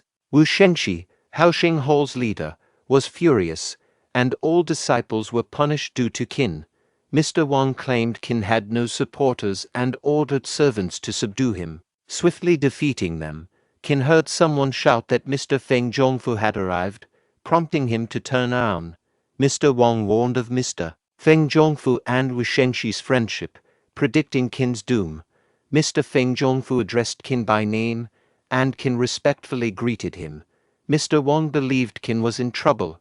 Mr. Feng Zhongfu instructed Qin to tidy the courtyard and then visit his study. Qin agreed and followed Mr. Feng's instructions. Mr. Wang asked Qin about Mr. Feng's intentions, and Qin replied, "Guess what he meant." The sword in Qin's hand advanced toward him. Wang exclaimed, "Qin, I'll give you all my money. You are the boss of Labor Hall from now on." Qin lowered his guard, and Wang swiftly unsheathed his sword, moving toward Qin. Wang declared, "You wanna kill me? Then I can't keep you alive." Qin turned around, and in the meantime, Changlin shielded Qin from Wang's sword with her body, the blade pressing into her stomach. Qin questioned Changlin, "Why did you?" Changlin replied, "Qin, your life may be incomplete because you told me that your life wasn't complete without me. I knew you lied, but I really like you." Wang remarked, "Boy, you're so lucky that you're not dead. I didn't expect this woman to block it for you." A system window appeared, asking, "Are you willing to kill the evil Mr. Wang and make Labor Hall peaceful again?" Qin contemplated. Zhang Changlin is somewhat domineering, but sometimes she is kind and lovely. She is keen on getting petty advantages, but she doesn't deserve to die. She did it to protect me. In anger, Qin shouted, "I must kill you today." Wang warned, "If you kill me, Helen Grange will not let you go." Laughing, Wang added, "Are you afraid? What can you do to me, if you beg for mercy now?" In that moment, Qin employed the rotten fist to eliminate Wang. A window displayed information. You killed the evil Mr. Wang, transforming Labor Hall significantly. You're rewarded with 50 potential points. Simultaneously, Feng Daying opened the door of Labor Hall, congratulating Qin on joining Star Hall. He asked Qin, "Did you beat them all?" Qin affirmed, "Yes." Zhongfu explained, "Senior Feng, Mr. Wang killed his new wife. Then Mr. Wang wanted to frame Qin, but he was killed by Qin when he attacked Qin secretly. Mr. Wang deserved to die. Everyone present is a witness. Everyone was afraid of Qin, each one confirming, yes, that's what occurred." In response to his actions, Senior Feng chuckled, advising, "Martial artists should be firm and resolute. Don't worry, I'm with you, and my father won't blame you." Qin expressed gratitude to Feng. The next day at Star Hall, he wondered if unique techniques like the Great River technique existed there. A system window displayed information about Qin Jinyang, noting him as a Star Hall disciple of Helen Grange with a silvery flower level root bone, progressing to golden branch level, mastery of 7 martial arts techniques, including the Great River technique perfection, dust darts perfection, and rotten fist perfection, earned him 34 potential points. Suddenly, a servant announced Mr. Zulongji's arrival. Checking attendance, Mr. Zulongji instructed the servant to distribute martial arts books, allowing practice for 3 days with an expulsion threat for non-learners. Kai Fenghong and Gu Kong recognized the Thunder Pulse swordsmanship as basic and not hard to learn. Qin, without a book, informed Mr. Zulongji, who assigned him a different task learning Ice Lotus armor. Qin pondered, Ice Lotus armor. Meanwhile, Gu Kong expressed concern, stating that Qin only had a high-rank ironwood level root bone and it may not be appropriate. He explained that reaching the beginner's level of Ice Lotus armor was extremely difficult, and even if someone reached the perfection level, they wouldn't be mighty. Upon hearing this, Qin wondered, is reaching the beginner's level extremely hard? I just need to consume a few potential points. An angry Mr. Zulongji rebuked Kong for questioning him on the first day, using his chi to injure Kong's internal organs. Qin voiced concern, stating, "Kong," in a worrying tone. Shuking interjected, questioning Qin, "Aren't you going to take Mr. Zulongji seriously?" Kong stood and admitted, "Sir, I was wrong." Qin thanked Mr. Zulongji, expressing, "Thank you, sir. I am willing to learn Ice Lotus armor." Shuking privately thought, "You're overrating yourself. You'll be kicked out of Star Hall in 3 days." Mr. Zulongji instructed, You may leave. All bid farewell, saying, "See you, sir." Kong apologized to Qin, remarking, "I'm sorry your shabbily treatment. I know about Ice Lotus armor. If you have any problems, feel free to ask me." Qin expressed gratitude, saying thank you. Kong. Shuking reflected, "Kong, this is Star Hall of Helan Grange. This is not your home. Mr. Zulongji has his own arrangements. Don't meddle or cause trouble." At night, while practicing Ice Lotus armor, a window displayed information stating it needs 30 potential points to unlock Ice Lotus armor and reach the beginner's level. "Do you want to unlock it?" Qin responded, "Yes, unlock it." A while later, Xiaoji approached Qin's quarter and peeked through the window, muttering, "Let's see what he's up to." Her face turned red in shock, prompting her to quickly retreat to Bing Bing, who stood a bit away from Qin's quarter. Curious, Bing Bing asked, "What's wrong?" Xiaoji exclaimed, "He's a pervert." Absolutely shameless, Bing Bing, there to observe Qin's practice with good intentions, wondered, is he really doing something inappropriate? Meanwhile Qin, practicing Ice Lotus armor, pondered, this feels strange. Is this the power of Ice Lotus armor? Moments later, he joyfully shouted, "I did it," only to discover Bing Bing and Xiaoji in front of him. Feeling embarrassed, he greeted, "Hi Bing Bing." Noticing Qin's chi flow, Bing Bing inquired, "Did you succeed?" Qin admitted, "Maybe it was luck. I just tried. Didn't expect it to work." Bing Bing thought, he tried and succeeded. A pop-up window appeared. "Zu Bing Bing doubts your talents. Want to show your latest achievements?" Bing Bing said, "I have to go. It feels like Ice Lotus armor, but keep practicing." "You're still learning?" Qin asked, like this. Another window appeared. You surprised her and earned 10 potential points. 3 days later, at Star Hall, Mr. Zulongji instructed, "Show your progress." They agreed, and Mr. Du praised Shuking and Kong. Shuking teased Kong, and Qin reflected, "People envy those with talent, but I just need to meet the standard." Mr. Zulongji noted that Kai Fenghong and Bai Yuan just scraped by, shifting his attention to Qin Jinyang and criticizing his lack of talent, asserting that Star Hall wouldn't retain someone of his caliber.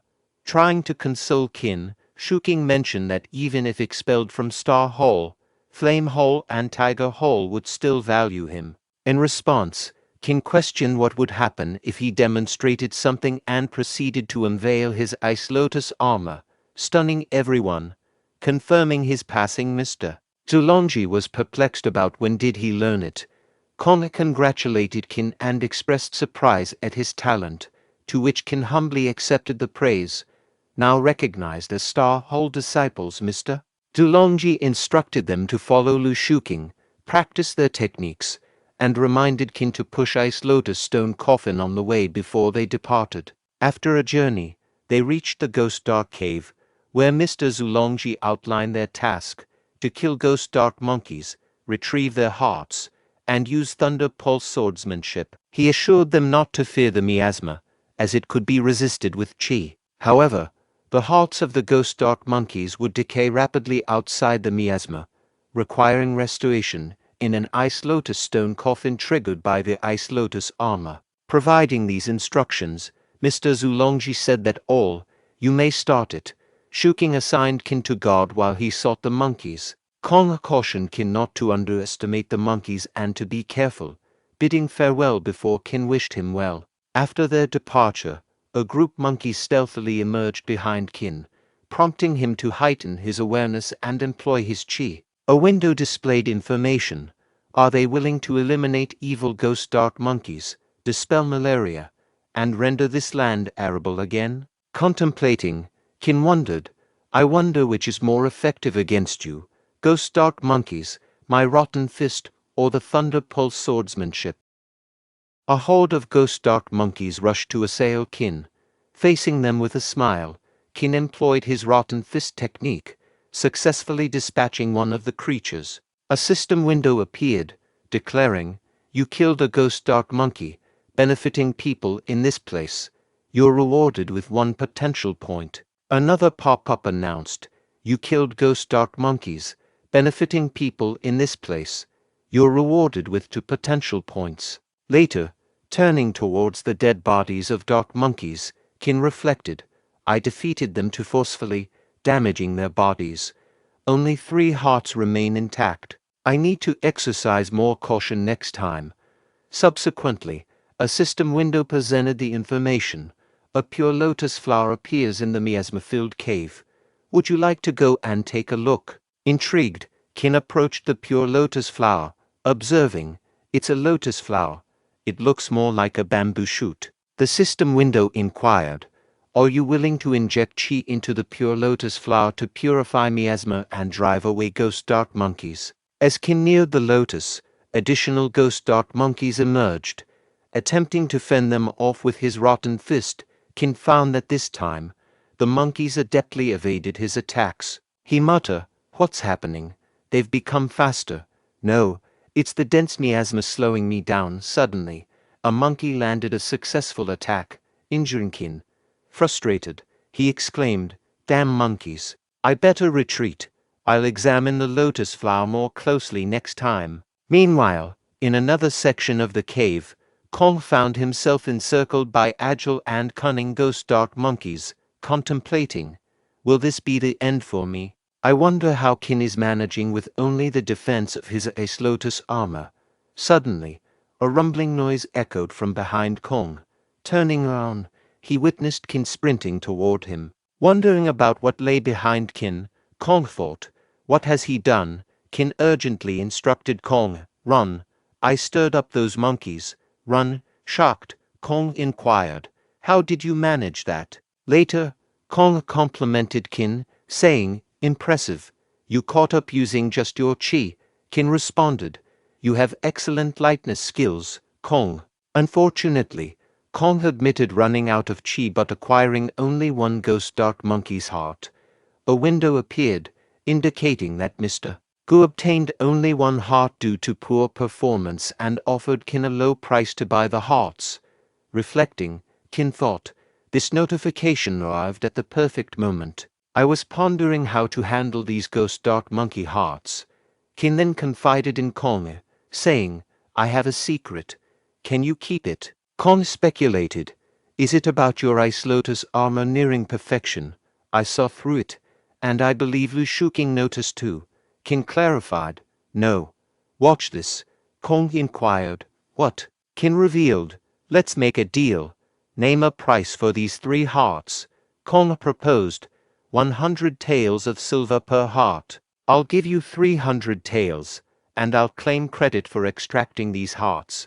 Qin agreed, deal, provide me with 300 taels, and I'll swear I didn't kill any ghost dark monkeys. A window displayed information, acknowledging that Qin had improved the performance of this wealthy individual, earning him 5 potential points. Kong expressed gratitude. You've been a great help, Qin Jinyang. Qin nonchalantly replied, it's okay, and both burst into laughter. Later on, Mr. Zulongji announced, time is up. How many hearts did you acquire? This is the first mission for Star Hall disciples.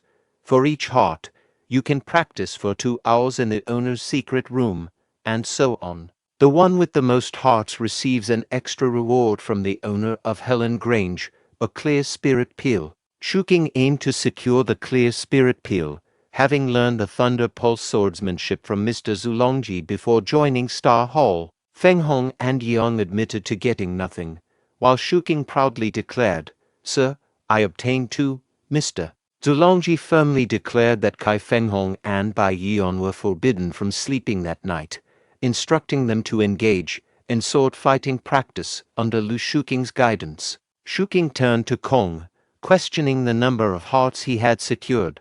Kong, addressing Zulongji, revealed he had obtained 4 hearts, leaving Shuking astonished. Privately, Kong credited his success to Qin Jinyang. Meanwhile, Shuking pondered if the Gu family possessed techniques surpassing Thunder Pulse swordsmanship and accused Kong of employing questionable tactics. In response, Kong advised Shuking to practice more and refrain from baseless accusations.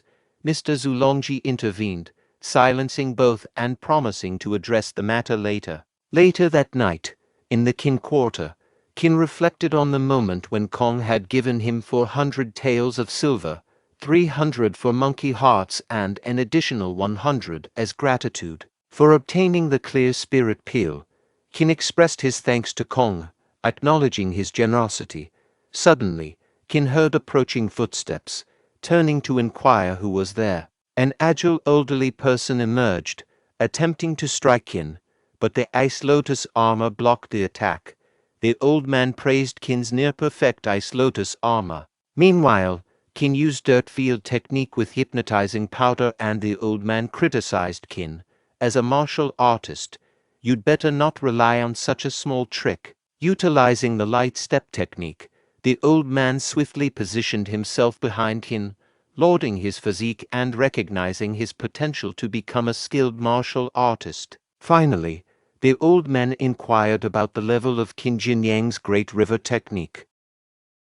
Some time later, perched on Qin, the elderly man identified himself as Mr. Wu Shenxi and burst into laughter. He remarked, "Impressive. You're a young martial artist who hasn't attained rank 1. Yet your Great River technique has already achieved perfection." Qin responded anxiously, "Mr. Wu, I shouldn't have secretly learned the Great River technique. Please don't destroy my foundation." Mr. Wu reassured him, "I won't. My sole purpose in life is to pass down the Great River technique." Qin replied, "Pass down the Great River technique." Adopting a respectful tone and bowing to Mr. Wu, Qin uttered, "Master, greetings, Master." Mr. Wu chuckled and said, "Clever boy. No need for arduous tasks in Star Hall. Come to Haosheng Hall." Qin explained, "I have some personal matters to attend to, so I can't go to Haosheng Hall now. Please forgive me, Master. Once I handle these matters, I'll promptly go to Haosheng Hall." Mr. Wu agreed, "All right. I'll teach you a martial arts technique to assist you. What would you like to learn?" Qin replied, "I want to master leap onto roofs and vault over walls. Do you have a technique for that?" Mr. Wu expressed surprise. "I didn't expect you to choose the lightness skill. Aren't youngsters like you more inclined towards combat skills?" Qin explained, "Master, I've considered it. The lightness skill is most beneficial for me at the moment." Mr. Wu concurred. "Very well. Follow me." Qin gratefully said, "Thank you, Master." Later, outside the villa, Mr. Wu turned to Qin and instructed, "Qin, observe closely. Follow the direction and go with the whirlwind. Qin Jinyang, engrave that formula in your memory and circulate qi beneath your feet. Come on, boy, keep pace with me." A window displayed information. The lightness skill, Blackfeet, has been discovered. Do you want to spend 20 potential points to unlock Blackfeet? You've unlocked Blackfeet, reaching near perfection directly. Excitedly, Qin exclaimed, "Master, I'm coming, Mr. Wu responded with approval, thinking to himself, he's indeed a once-in-a-century genius. Instantly grasping the essence of this skill, I have no regrets teaching him and doing. Annually, on the first full moon night after new disciples join Helan Grange, a banquet is organized. Mr. Zhou, in charge of the event, instructed his subordinates, "Speed up." The subordinate replied, "Yes, Mr. Zhou, all disciples, regardless of their gate status, attend the banquet." Both Duing and Jixiong greeted Qin, saying, "Hey, Jinyang." Qin replied, "You guys are here too. On the surface, it offers new disciples an opportunity to get to know each other. In fact, Helan Grange wants to make these newcomers fight, and the owner and the leaders of various halls can find disciples they like during the fight." With a sudden impact, Qin is struck by a watermelon. If no fights erupt naturally, the owner of Helan Grange will instigate trouble. Jixiong defended Qin, exclaiming, "How dare you hit Qin?" Duing added, "How dare you hit my buddy?" As expected, this year is no different, and the new and old disciples engage in combat, creating a harmonious scene. Mr. Zhou urged, "Speed up. We need more jars to smash." Qin confronted a guy who was eating the watermelon before and questioned, "Did you bully Wang Jixiang?" At that moment, someone tapped Qin's shoulder, prompting him to launch a punch, easily blocked by Mr. Wu. In response, Mr. Wu asked Qin, enjoying the fight. Qin halted and addressed him as master. Mr. Wu instructed, "Come with me. I'll introduce you to other hall leaders and Grange managers." Qin followed Mr. Wu, entering Helan Grange. Mr. Wu pointed out, "Here we are, Qin. Meet Mr. and Mr. Ding, deputy managers of Helan Grange." Mr. observed Qin, remarking, "I've seen you before. You seem destined for greatness." Qin expressed gratitude, saying, "Thank you for your kind words, Mr. O." Mr. Ding recognizing Qin, stating, "So you're Qin Jinyang, Mr. Wu has spoken highly of you, claiming to have found a talented disciple." Qin responded, expressing contentment, "I'm pleased my master holds me in high regard." Mr. Ding proposed a test, asking, "Allow me to assess your skills. Does Mr. A have a strategy to defeat me in this game?" Qin replied, sharing his perspective. "In my view, Mr. A faces a challenging situation, but he still holds a potential path to victory." Both Mr. Ding and Mr. O were taken aback by Qin's comments. Mr. Wu whispers to Qin if he was sure that Mr. Ding was the best Go player in Helan Grange, mentioning that no one had ever defeated him in a decade. Confidently, Mr. Ding retorted, challenging Qin by noting that Qin's master had lost to him just 3 days ago. However, Qin privately assessed Mr. Ding as a novice based on the game pieces and pondered if martial artists were generally bad at playing Go. Qin revealed his experience, mentioning leading an online Go game project and playing against professional Go players at levels 2 and 3 before time travel. He assured his master that he could win the game for Mr. O. Mr. O agreed, offering that if Qin win, he could request anything he desired. A system window appeared, exposing that Mr. O lacked Go skills but was arrogant and resistant to defeat. "Do you want to give him a victory, Mr. Wu?" cautioned Qin that if he failed, it wouldn't personally affect him, but Qin would offend both Mr. Ding and Mr. A.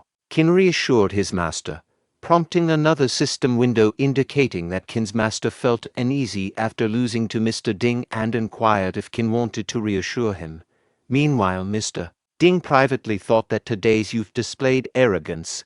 Another system window emerged, revealing Mr. Ding's obsession with Go and his lack of encounters with true Go players, asking if Qin wanted to broaden his perspective. Feeling the weight of 3 tasks, Qin expressed to Mr. Ding and Mr. O that they should refrain from ridiculing his performance. Outside, the halted fight led Jixiang to question Doing about Qin's whereabouts, as he was present just moments ago. Doing speculated if Jinyang had vanished during their skirmish. Suddenly, Mr. Ding's voice echoed from inside, vehemently claiming that as the best Go player in Helan Grange for decades, it was inconceivable for him to have lost to a boy today. Qin privately speculated that there might not be any skilled Go players in Helan Grange. A system window appeared, announcing Ding Guanchun's first defeat and rewarding Qin with 10 potential points. Mr. O commented to Wu about having a bold and strategic disciple, leading to shared laughter and exchanged remarks. Mr. Wu expressed surprise at Guanchun's defeat, while Mr. O declared that he had finally avenged himself. Mr. Wu expressed satisfaction that someone had triumphed over Guanchun. Mr. O turned to Qin, inquiring about his desired reward. Another window presented an option for Qin to ask Mr. O to open the dark pond for everyone, considering Qin's role in the chaos, but staying out of it. Qin requested the dark pond to be opened, allowing all hall disciples to spend a night bathing. Qin considered that staying in the dark pond could condense qi and refine one's root bone, wondering if he could confirm it that day. Doing excitedly conveyed Qin's wish, sparking enthusiasm among the disciples. Mr. O agreed, instructing the medical hall to prepare for the dark pond's opening in 4 hours.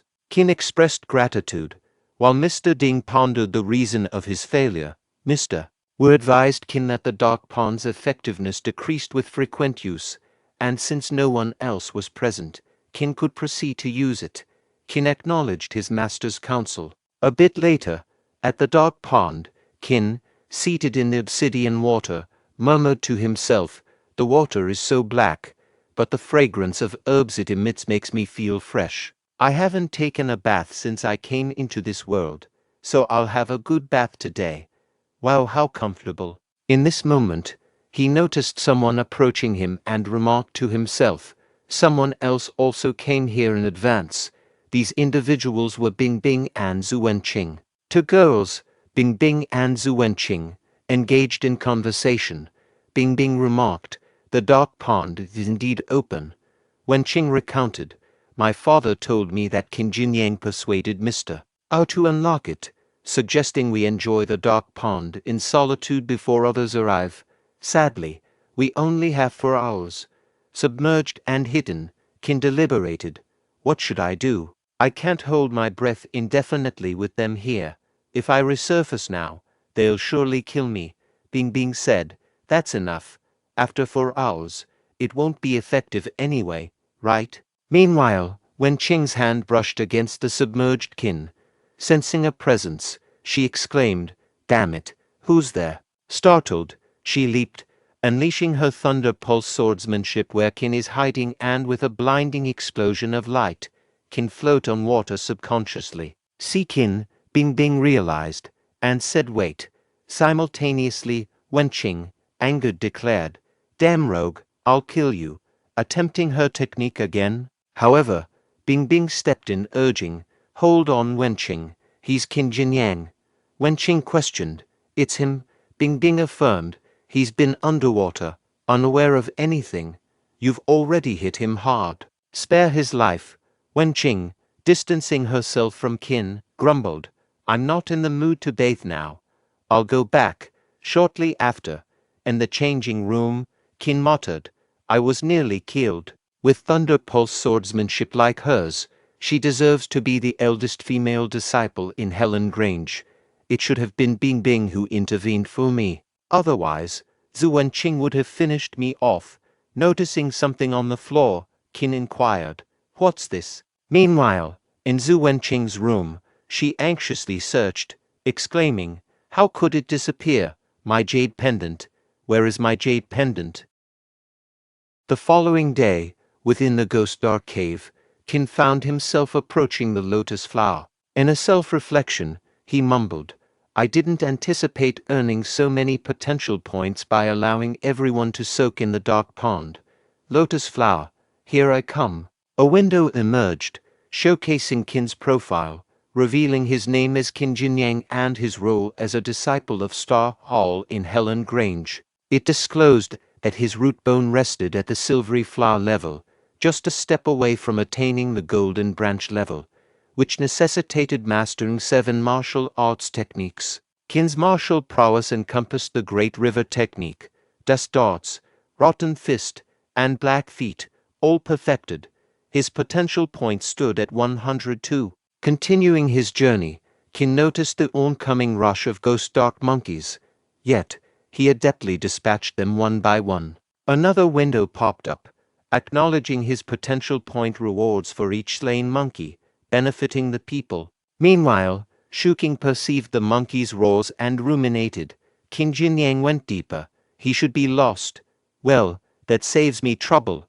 Recalling Mr. Zulongji's directive to trail Qin and stir up trouble, Shuking aimed to find a pretext to expel Qin and thwart Zhu Bingbing's interference.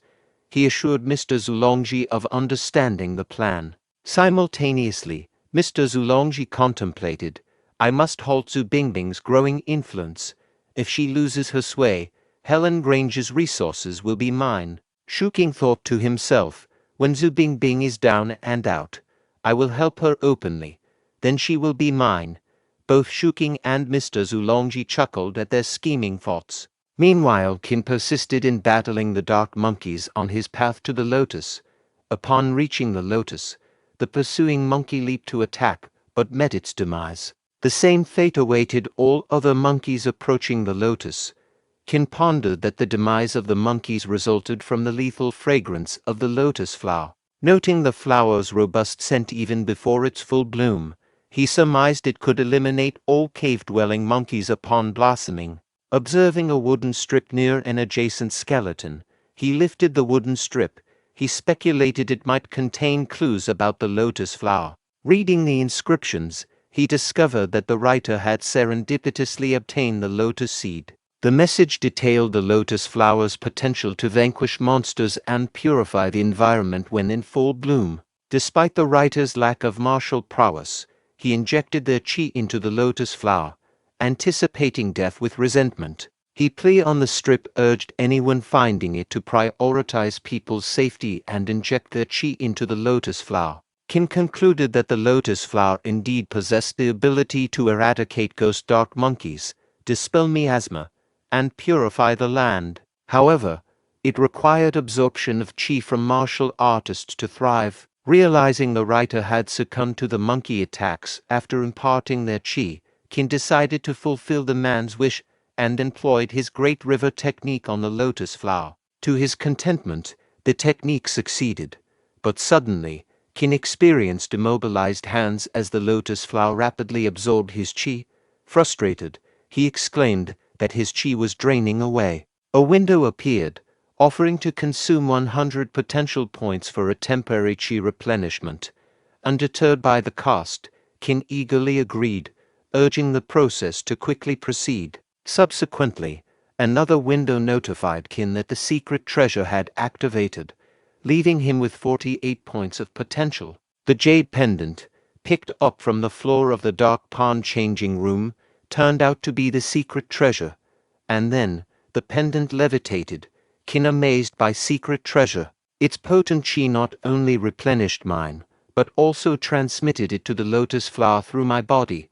After a while, the lotus flower ceased forcefully absorbing his chi. Qin, relieved, remarked, "It seems fate is on my side."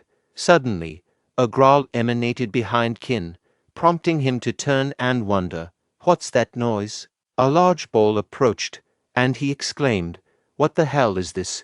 A monkey's hand emerged for the ball, scratching Qin's back. Responding with a powerful rotten fist technique, he shattered the ball, eliminating the enclosed monkey. Other monkeys spit corrosive black blood towards Qin, who blocked it with his hands, musing, "They formed these balls to attack before their demise. Do they intend to take me down with them?" 3 more balls approached, landing in front of him and emerging for it, the dark monkeys that spit at Qin. Despite using his ice lotus armor, his low chi hindered full defense. A window suggested consuming 100 potential points to temporarily replenish chi with the secret treasure, but Qin, lacking sufficient points, prioritized escaping. Facing a group of monkeys, patiently anticipating Qin's withdrawal from the lotus vicinity, he thought, "It's challenging to shake them off." Another window rewarded him with 1 potential point for each killed monkey, emphasizing the benefit to people. Breaking through the monkey formation, he continued running. Exhausted and trembling, Qin contemplated, "I can't die in this wretched place." Konga noticed Qin and called his name. Meanwhile, Qin collapsed, and a window revealed the activation of the lotus flower, symbolizing hope for the surrounding people. In return, Qin received a reward of 500 potential points. Let's aim for 100 likes on today's video. To show your support, consider subscribing to the channel. In the outskirts of the Ghost Dark Cave, Kai Fenghong and Bai Yuan exchanged thoughts, wondering about Konga's extended absence. Mr. Zulongji turned to Shuking, questioning whether he had completed the assigned task. Shuking, confirming through his eye gestures, giving a follow-up inquiry about everything being in order. Meanwhile, Hong emerged from the cave, supporting the injured Qin, prompting Yuan to express concern. Mr. Zulongji commanded a halt, and Kong informed him of finding Qin. Qin explained his injuries from a monkey attack and apologized to Mr. Zulongji, who remained silent. Qin reiterated his plea, receiving no response. Shuking scolded Qin, expressing disbelief at his audacity to seek forgiveness. Kong questioned Shuking's reproach, as Mr. Zulongji hadn't spoken. Qin assured Kong it was fine. Mr. Zulongji reprimanded Qin, ordering him to the penalty hall for 200 stick beatings, warning of expulsion for a recurrence. Kong interjected, citing Qin's injuries and suggesting a delay in punishment. Shuking dismissed Kong, asserting his lack of authority. Mr. Zulongji outlined Qin's punishment, and Qin, understanding, declared he'd leave Star Hall as Mr. Zulongji desired, tossing his Star Hall medal. Kong caught it, expressing disappointment and declaring his departure. Watching them go, Shuking labeled them as idiots. Mr. Zulongji instructed Shuking, inform Mr. Shi and Mr. Zheng to prepare gifts. There are available seats in Star Hall. Shuking acknowledged, yes, sir. 2 days later, Doing inquired of Qin, how are you feeling now? Qin expressed gratitude to Doing and Mr. Wu. Thank you for your concern, master. I'm almost fully recovered. Mr. Wu questioned Qin, Haoxing Hall is your home. Tell me, what are your future plans? Qin replied to Mr. Wu, master, I'll break through to rank 1 tomorrow. Doing asked Qin, has your chi reached rank 1? Qin informed Doing, actually, it reached rank 1 a long time ago. The reason for not making a breakthrough was the sensitivity of ghost dark monkeys to martial artists' chi. Now that the issue is resolved, I don't need to worry. Doing expressed concern, I think it's inappropriate. You just recovered. Making a breakthrough directly may not be wise. Mr. Wu assured Doing, I am well aware of Qin's condition. There's no problem. Mr. Wu advised Qin, I need to warn you, breaking through is crucial for martial artists. Being too eager for quick success and instant benefits is not advisable. Qin assured, don't worry, master. I won't attempt anything uncertain. In his thoughts, Qin strategized, dust darts, ice lotus armor, and rotten fist can control chi. I'll use these 3 techniques simultaneously, significantly increasing the success rate. Mr. Wu informed Qin, okay, in that case, I will personally set up a formation to assist your breakthrough tomorrow. Doing pledged to Qin, I will be there to support you tomorrow. Surprised, Qin asked Mr. Wu, you can help me with that. Mr. Wu explained, tomorrow, he'll establish the Qi blood gathering formation. The one breaking through will sit in the center, others seated in 8 directions. Doing will apply pressure with his Qi and blood to resonate with your Danshan, solidifying your Qi and enhancing the breakthrough success rate. Acknowledging, Qin said, thank you, master, and Doing. Fellow disciples offered, we're here for you. We'll support you through your difficulties. Grateful, Qin responded, thank you, guys. Mr. Wu cautioned, stay out of it. Your Qi and blood are limited. You might faint before Qin breaks through. Since you're eager to help, join us tomorrow at noon for Qin's breakthrough. But I suspect you just want him to copy books for you. The disciples agreed with smiles. All right, Doing instructed Ping, come here. Qin has recently recovered, and I'm concerned about a potential staff shortage. Find help for tomorrow without disclosing details to outsiders. We don't want trouble. Reassuring Doing, Ping said, I can keep a secret. Doing thought, we might not be adequately prepared. I hope tomorrow goes smoothly. On the following day, Bing Bing was astonished, exclaiming, what, Qin, despite severe injuries, is determined to force a breakthrough. Just a few days ago, he was on the verge of death, and now he might face fatal complications during the process. Xiaoji confirmed, I heard it from Haoxing Hall disciples yesterday. It's undoubtedly true. Reflecting on the situation, Bing Bing considered that the Ice Lotus armor was the only technique Qin had truly mastered, acknowledging the considerable challenge of breaking through with it. Recognizing his expulsion by Zulongji and perhaps driven by resentment, Qin had chosen a forceful breakthrough, maybe leading to his unfortunate demise. Having recommended him to Star Hall, Bing Bing now felt a responsibility to intervene. Deciding to act, she turned to Xiaoji and suggested, let's go to Haoxing Hall later. Xiaoji agreed with a simple okay. Later at Haoxing Hall, Xiaoji expressed confusion, asking, what's going on? Why are so many people gathered at the gate of Haoxing Hall? Someone from the crowd addressed Doing, explaining, "We're here to see Qin, where is he?" Doing addressed the person, "I remember you. Qin defeated you at the previous banquet. Are you seeking revenge?" The person replied, "We're not here to fight you. Our business is with Qin." Qin arrived, questioning the commotion. "What's going on? Why so many people this early?" The person, surprised, said, "Qin, you're alive," Qin retorted. "Do you want me dead?" "Because I beat you up in banquet," a voice clarified. "Qin, you misunderstood," revealed as Jixiang. Kong Han Jixiang stepped forward. Jixiang explained, "They bathed in the dark pond because of a rumor about issues in your practice. They're here to check on you." Qin, understanding, asked the person, "Why the stern face if you're here to visit?" The person replied, "Can't help it. Born this way." Kong offered help. "Are you breaking through to rank 1? I'll guard the formation with them." The group eagerly agreed, having benefited from the dark pond. Bingbing volunteered too. People murmured about Zhu Bingbing assisting Qin. Qin questioned her presence, and she explained her decision to help him break through. Qin hesitated, interrupted by Mr. Wu, who instructed, "Let them in." Qin protested, "Master, Mr. Wu explained that while setting up a large formation might deplete their qi and blood, it wouldn't harm their foundation significantly." Through telepathy, he assured Qin that he'd manage the formation to prevent any issues. Qin thanked him and turned to the group, seeking assistance for his breakthrough. The group eagerly supported him, recalling his past help in opening the dark pond and promising help him this time. The newcomers and Haosheng Hall disciples positioned themselves in a formation around Qin. Mr. Wu informed Qin that the breakthrough was imminent and asked if he was ready. Qin confirmed, and Mr. Wu initiated the process.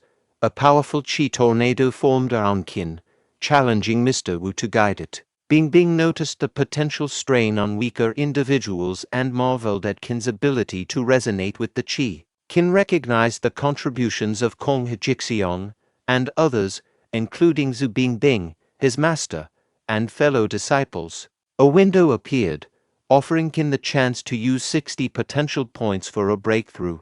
Reflecting on the system's role, he acknowledged its shortcuts, but expressed a desire to break through with others' help.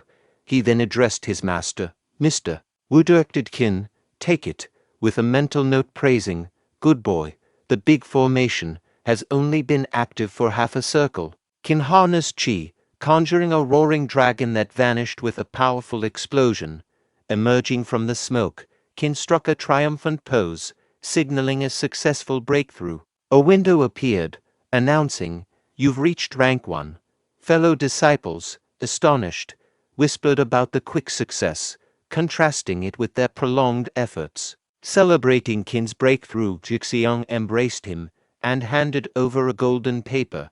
Intrigued, Qin inquired, "What's this?" Jixiang explained, "You introduced a servant disciple to me. His sister, Zhou Shaohua, is marrying the owner of a restaurant in Yonfang town. The wedding is in 3 days." Excited, Qin exclaimed, "Zhou Shaosu's sister. I'll happily attend that joyful occasion."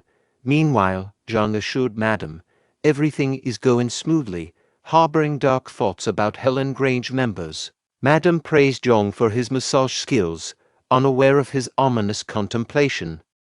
Meanwhile, Doing remarked to Qin, "Buddy, you broke through so quickly. Any special skills? Spill the details." Qin explained, "Just luck. Condensed the qi into a big bell, collided it with external qi, and it happened."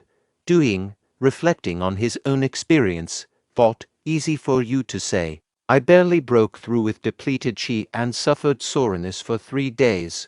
Doing complimented Qin, saying, "Impressive, buddy." Mr. Wu advised Doing to practice, warning of Qin's potential to surpass him in few days. Doing claimed Qin's exceptional talent as the reason. Mr. Wu urged him to focus on practicing instead of chatting. Qin, feeling content after 3 years, considered it a homecoming. A system window suggested Qin treat everyone to a dark pond bath. Qin enthusiastically announced his decision to the group, and Duing gladly accepted. Leading the way, Xiaoji congratulated Qin, surprising him. Qin suggested Xiaoji join Bingbing at the dark pond, to which Xiaoji jokingly warned about potential beatings. Qin requested Xiaoji to put in a good word with Bingbing, who gifted Qin a blade technique. Qin expressed gratitude, and Xiaoji revealed that Bingbing had carefully selected the technique known for its deadly effectiveness against higher-ranked opponents. Expressing gratitude, Qin thanked Bingbing, who then turned to Xiaoji, suggesting they leave. Xiaoji agreed, and before departing, Bingbing cautioned Qin about the boiling demon blade's potential to induce impulsivity and bloodthirstiness. She advised him to use the Great River technique and Ice Lotus armor flexibly during practice. Qin assured her, saying, "I'll meet your expectations." The next morning, a window indicated the completion of identification, revealing that learning the boiling demon blade consumed 20 potential points and had a 20% chance of inducing madness with each upgrade. Qin, surprised, thought about, "It consumes potential points. I'll reach the beginner's level first. What the hell?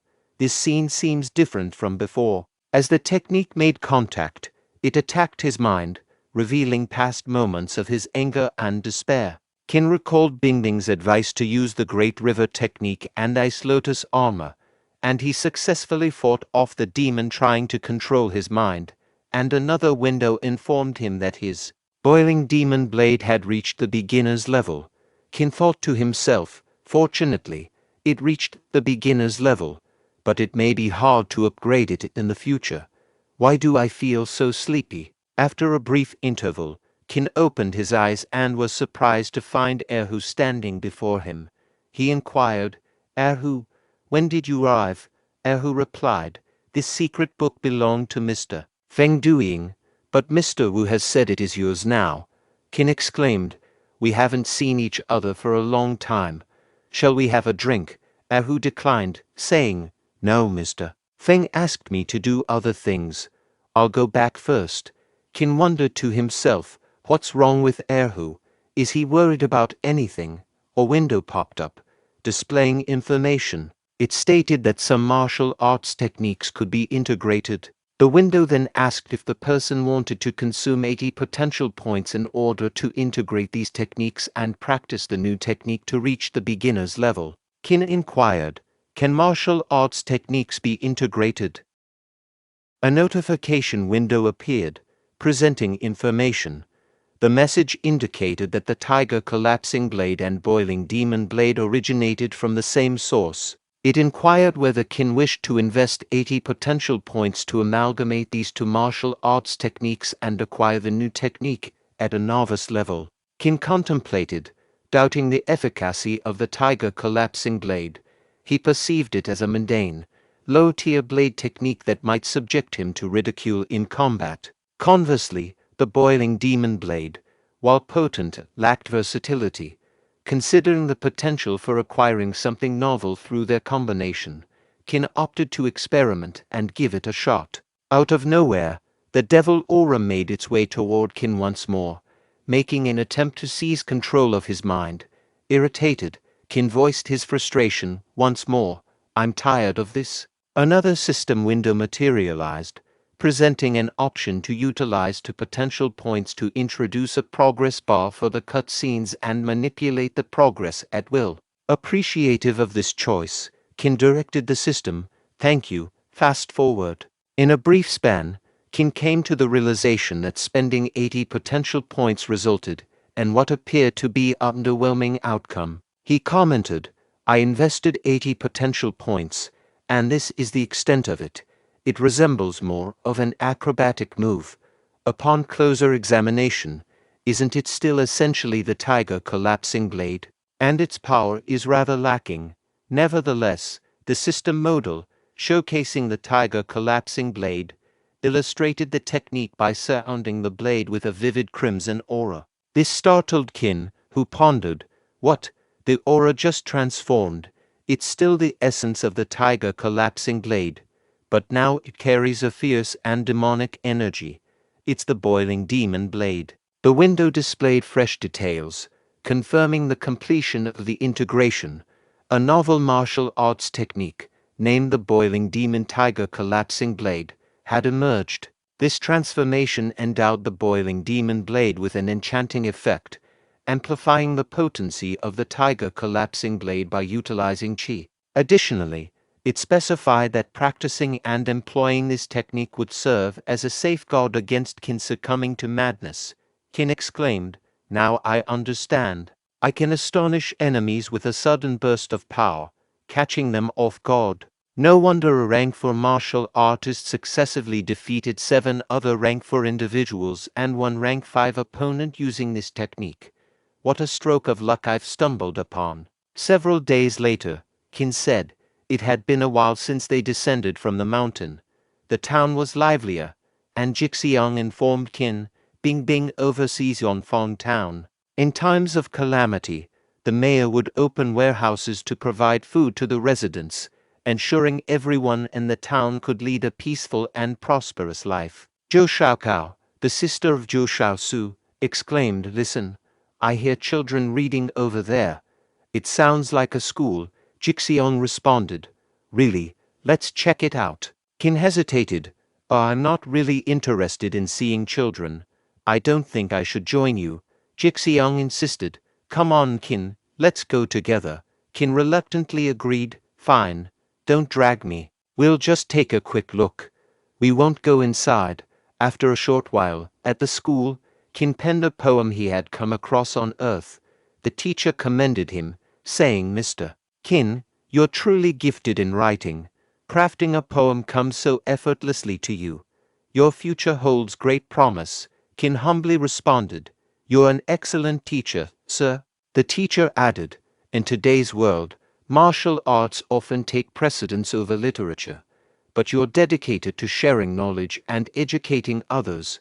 I truly admire you." Qin reflected, "I didn't anticipate surprising this old man with the poem I learned back in primary school." Zhou Shaokao, observing Qin, remarked, "How happily he's conversing with the teacher." Meanwhile, Jixiang engaged in conversation with children, sharing laughter with them. A window emerged, presenting information. The inquiry presented was, "Are you willing to share fruits to fulfill children's hunger? Children are adorable." Qin responded to the system, expressing, "These fruits belong to Zhou Shaosu's sister. They are intended as gifts for others. How can I casually give them to these kids?" The teacher reprimanded the children, deeming them loud and impolite, directing their attention to Mr. Qin, who excelled in both martial arts and literature. The teacher recommended they take him as a role model. Qin internally lamented, "Oh, come on, sir, don't put me on the spot." As the children pivoted to gaze at Qin, a shiver ran down his spine. A child queried Qin about his proficiency in martial arts and whether he could impart lightness skills. Another mentioned having heard about a potent technique called the close fist and inquired if Qin could demonstrate it. A third child admired Qin's saber and proposed swapping their wooden saber for it.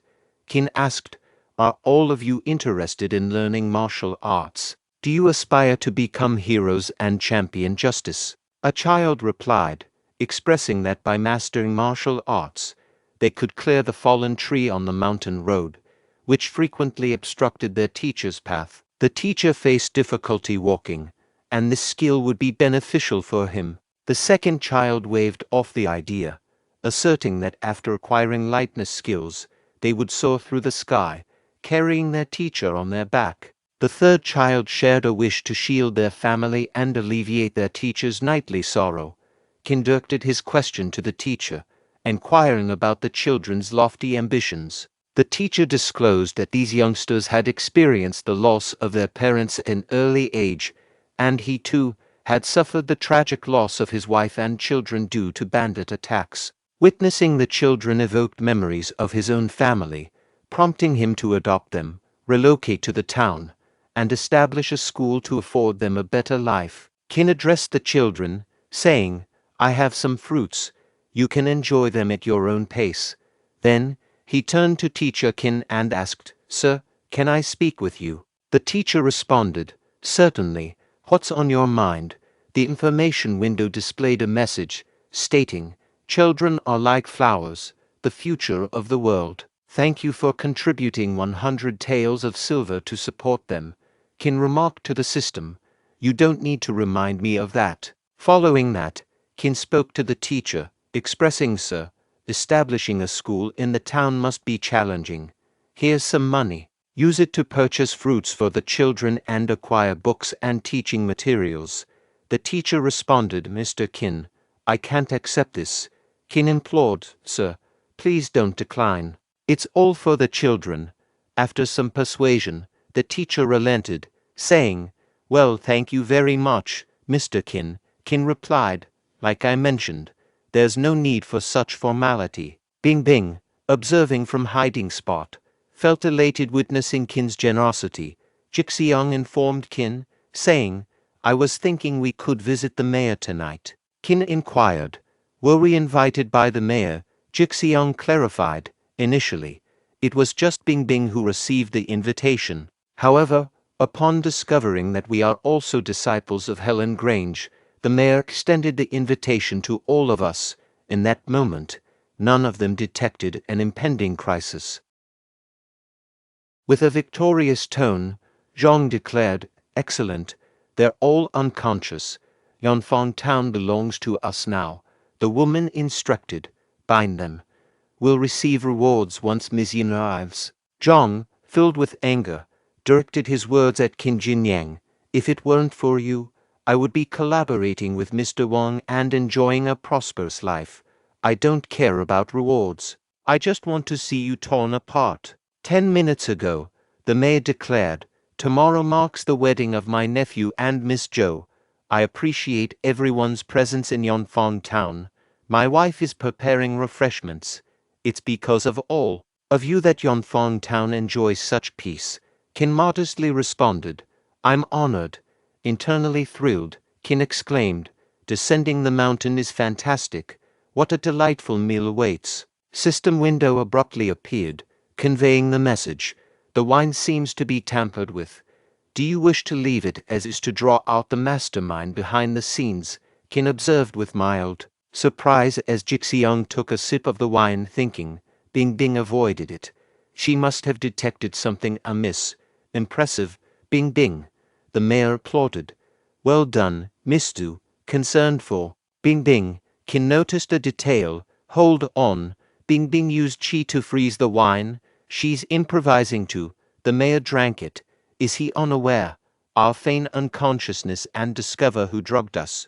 The current moment, Qin saluted Zhang, saying, It's been a while, my friend. Zhang, in disbelief, questioned, How are you unharmed? Bing Bing reassured him. We're all unscathed.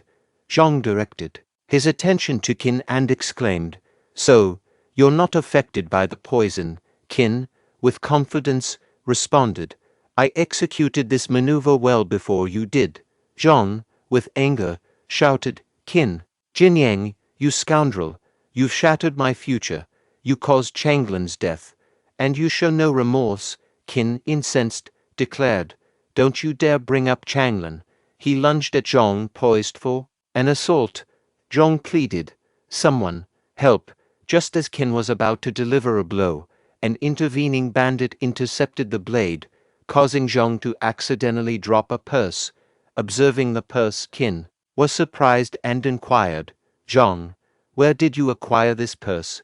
Zhang laughed and answered, My leader rewarded me with it. Qin refuted, Ridiculous.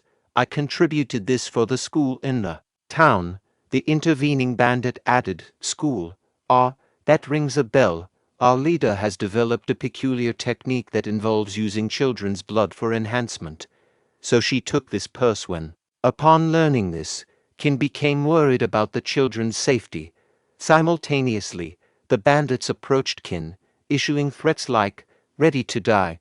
Bing Bing intervened, using his sword skill to repel the advancing bandit, sending him flying backward.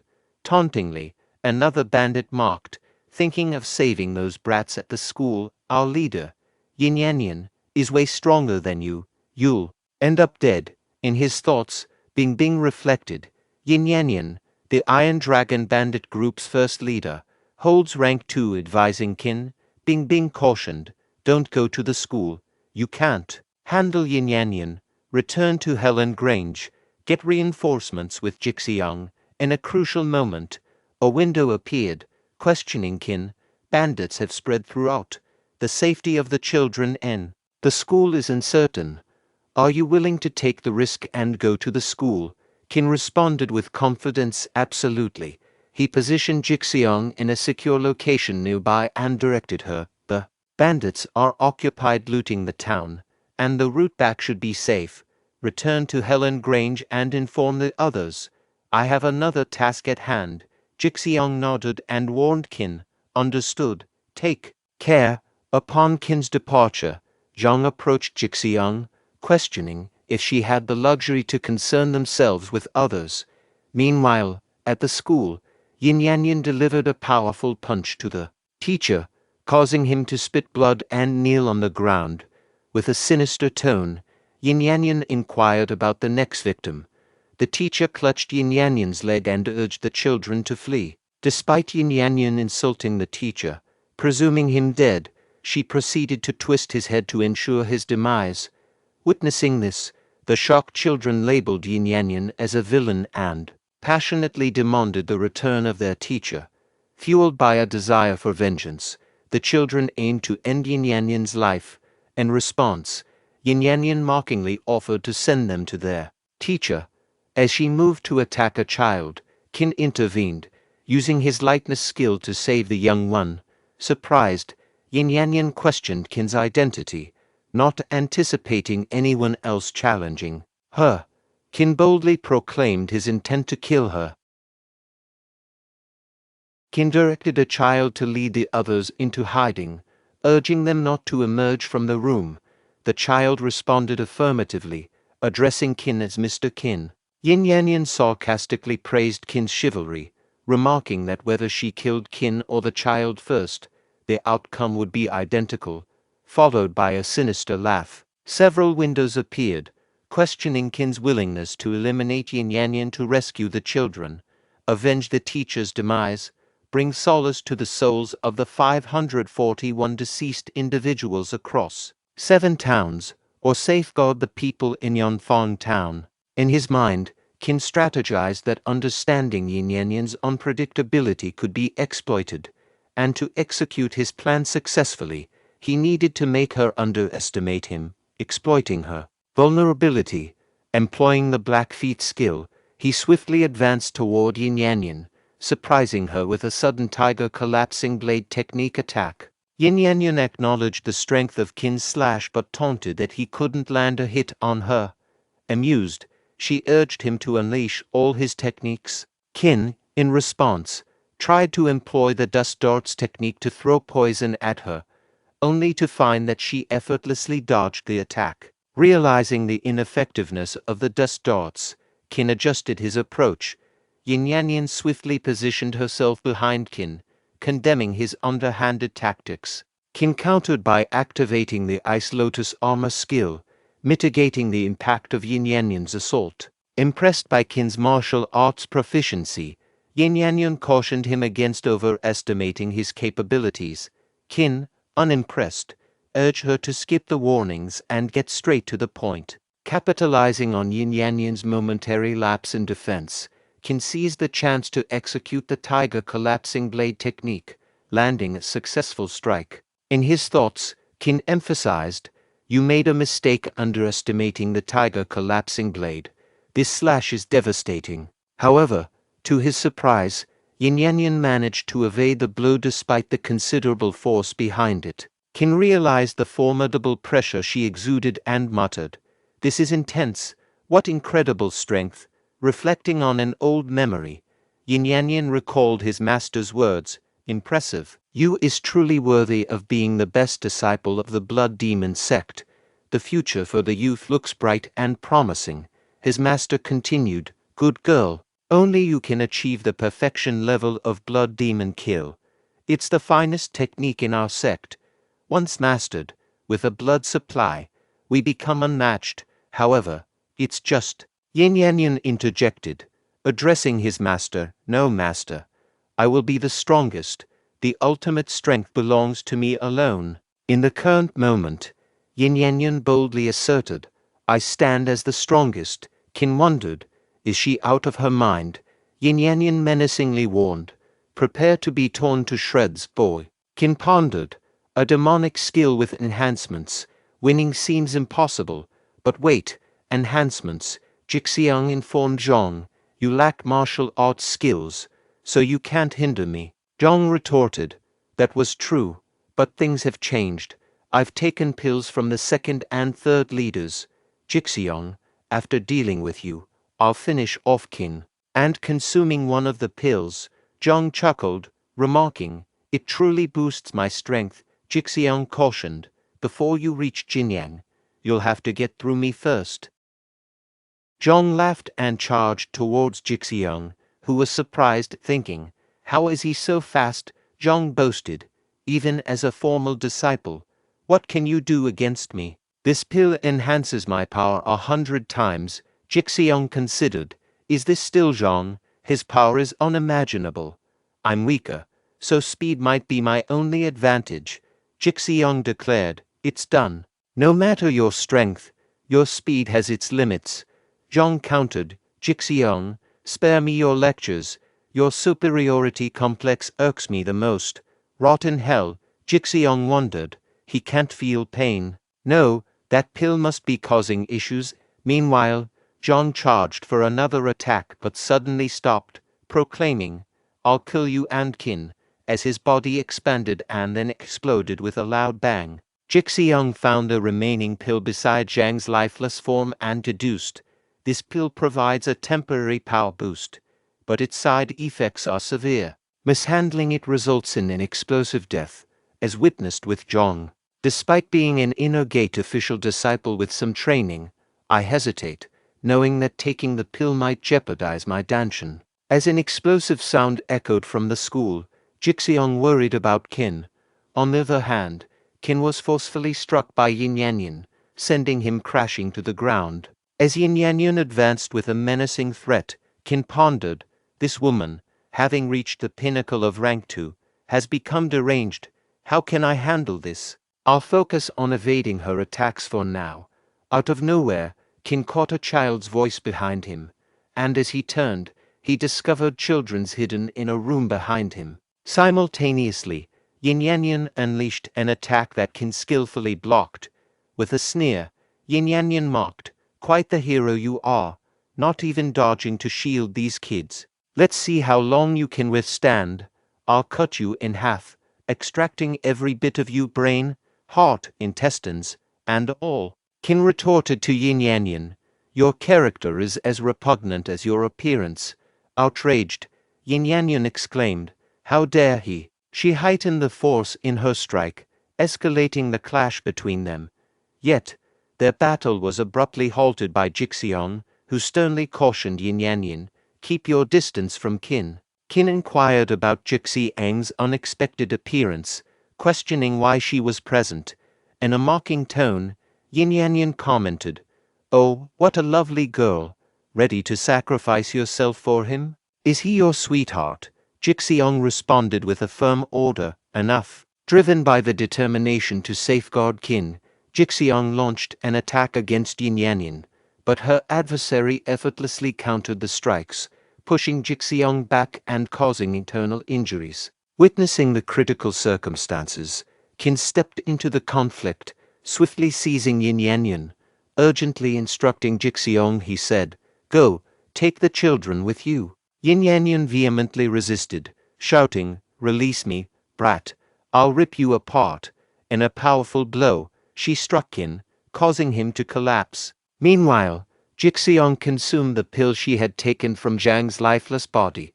Steeled with determination, Jixiang faced Jinyanyan, proclaiming, the gravest mistake you've made is harming Qin. Alert regarding this manhwa series. This video comprises all the chapters released until today. Notification for the upcoming segments. The 7th part of this manhwa concludes here. The 8th part will be shared once there are at least 3 to 4 new chapters released. Don't forget to show your support by liking and subscribing to the channel for future updates. Catch you in 3 days with the next episode of the new manhwa.